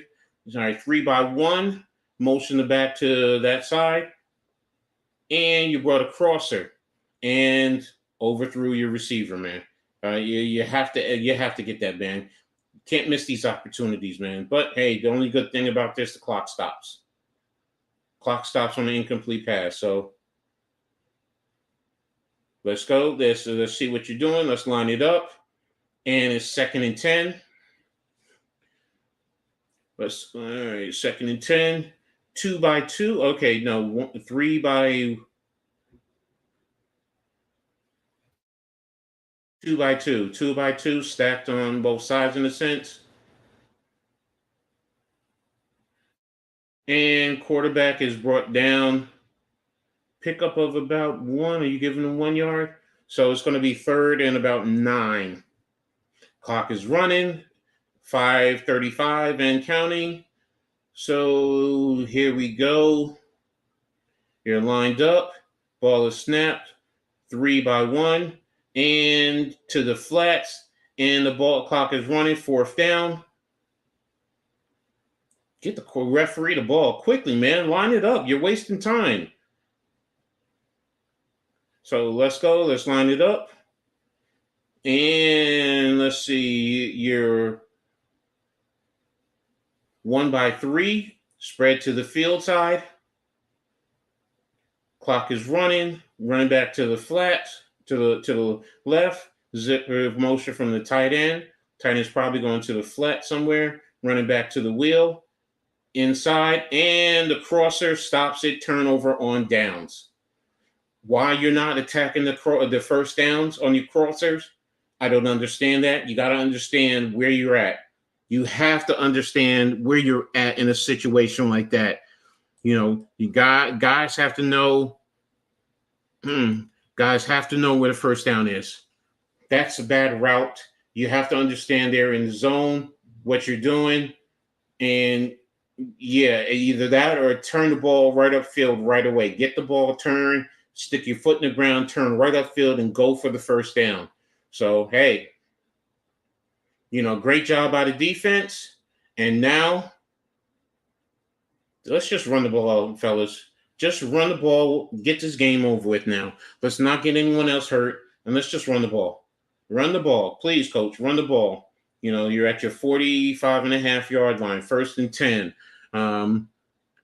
Would it be 3 by 1 motion in power, some type of a power? Yeah, you're in the power. There you go. Pickup of about 7 yards. All right, 2nd and 3. And you're going to be on the right hash on this next play. So pretty much do the same thing. If you want to do it going the opposite way, fine, no problem. But just run the clock. I would personally try and probably do something like an inside zone. So you hope Pitt gets ranked. Hey, we'll see. Pitt, Syracuse, they both were, okay. Travis, 300. There's a flag on the play. What's the flag for?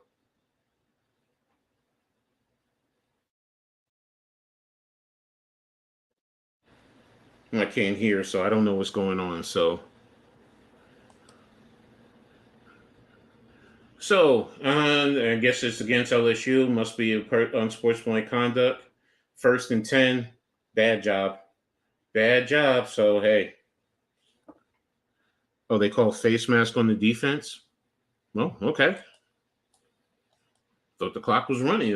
Okay, so, all right. Thank you guys for letting me know that because I can't hear. So, because I have the volume off. So, and clock is running. There we go. We're running power to the weak side. Stay in bounds. Stay in bounds. Oh, okay. Clock still runs no matter what. So clock will still run once you reset the ball. 1st down. Yeah, just keep running the same thing, guys. Just keep running the same thing. You've broken them. In a sense, you've broken them. That's pretty much what you've done. You've broken them. So, hey, get down and, keep running the clock. Keep eating it up. If you can score a touchdown with, roughly 2 minutes to go, a minute to go, hey, do what you got to do. It's just going to be good for you. And you're roughly at about the 16-yard line. So you're unbalanced. And there you go. Okay, I like this. You're running. It's okay. You only gained a yard, but hey, I like the concept. Now that's a different to running to the short side, and I mean to the open side in the unbalanced. So in college football rankings, LSU, yeah, they're getting their butt. Everybody else won, and Clemson tomorrow. So basically, this is somebody had to lose this. So if it was a better score, I wouldn't have seen Florida State drop out of the top 10. They might have dropped down to 10. Worst case scenario would have been 11. But now this, okay, so now they're running the tight wing, 13 personnel with a wing to the left. And there you go, right up the gut, inside zone, some wham. So there you go. Pickup of about 3. Is that 3? Is this going to be 4th down? No, wait a minute. No, this is 3rd down. I thought you threw me for that. All right, 3rd and 6. Okay, so still run it, guys. Just still run it. Just still run it. You know what? You can kick the field goal and you'll get 41 points. So just run it. Maybe run up inside again. Worst case scenario, run a split zone, and if it's not there, just quarterback take it. But okay, you're not gonna. I don't think you'll do it off of this formation. So let's see. Oh, he is. He is. Okay, I just said run a split zone, and that's exactly what he did. First down. First down. So clock is supposed to stop. It's under 2 minutes. So there you go. There you go. I knew exactly. I kind of didn't expect him. I said it, but I didn't expect it. So first down, he was inbound. So first down and clock stops. Oh, he was on top of him, so he's out of bounds. So hey, there we go. So is there? No, there's no 2 minute warning. There's no 2 minute warning. Yeah, good job by the quarterback. Touchdown. Touchdown. There you go. So the 4 touchdown lead now, basically 4 touchdowns. So pollsters will look at this, and I'm sorry, now it's starting to look like what, you might have to move them down into the 30 range. You might have to. I mean, because this is not a good look by LSU for LSU. It's not. It's definitely not. So you're losing right now. 27 points, man. 27 points. So, but hey, LSU, Florida State, good job. Do you move them up into the number 5 spot? I'm starting to wonder now. Right now, the way they played right here, they're the best team in the ACC. So, yeah, I know this is bad for LSU. So the question is, in terms of rankings, yeah, they're 5, but you move them down to the 30ish range. Because this is a complete, ass beating. Part of this is they're giving up in the 4th quarter. But I think some of this is the coaching. Coach didn't really have them completely prepared to mentally overcome this. So, to 45-17, you're the number 18 beating the number 5 team. Mm, mm. And Polster's going to look at this, and he's going to look at the scores. So, total, wow, that's a total annihilations, 285-91. 285-91, man. Mm. I don't know, guys. I've never been one to say, call it, but I'm ready to call this, man. So I don't know. I mean, a minute and 26 left in the game, man. Yeah, he's balling, man. But, huh? Hold on. Be right back, guys.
What in the world did I just miss?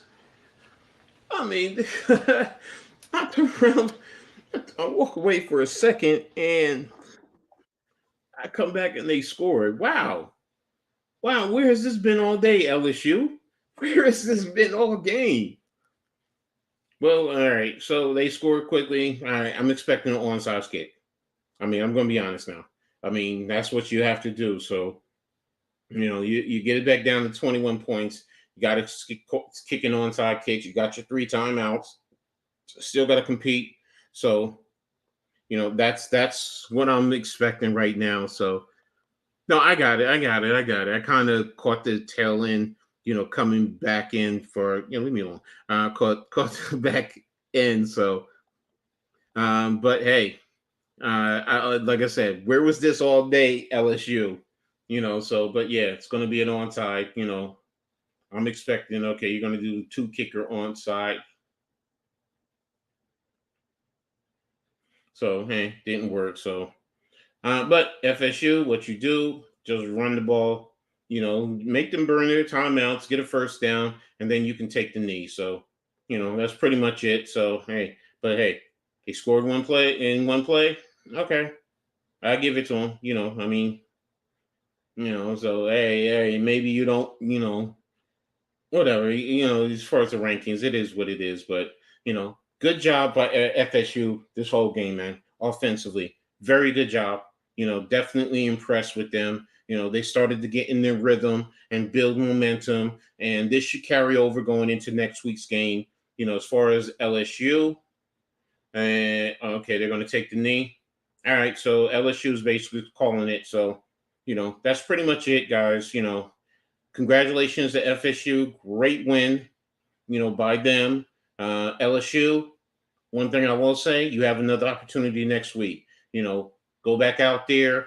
Okay, 346 to 342. Didn't realize that, but 4 touchdowns to 1. That's a big thing right there. So, but next week, they have to, come back and use this, take lessons from this. Yeah, Vic, thank you, man. You have a great night as well. Thanks for tapping in, man. I really appreciate you. So, you know, FSU, LSU, learn from this going into next week, man. Look at the film, learn, and say, just say, hey, look, we have an opportunity, man, to improve ourselves. So, but I'm gonna decide what game. Thanks, man. Anytime, you too. I'm gonna see what game I'm gonna stream next week, and hopefully you guys will be here. I hope you guys had a great time. Make sure you like this episode, and also subscribe to Coach Ed's Amazing World of Sports, as well as the Hardcore Network.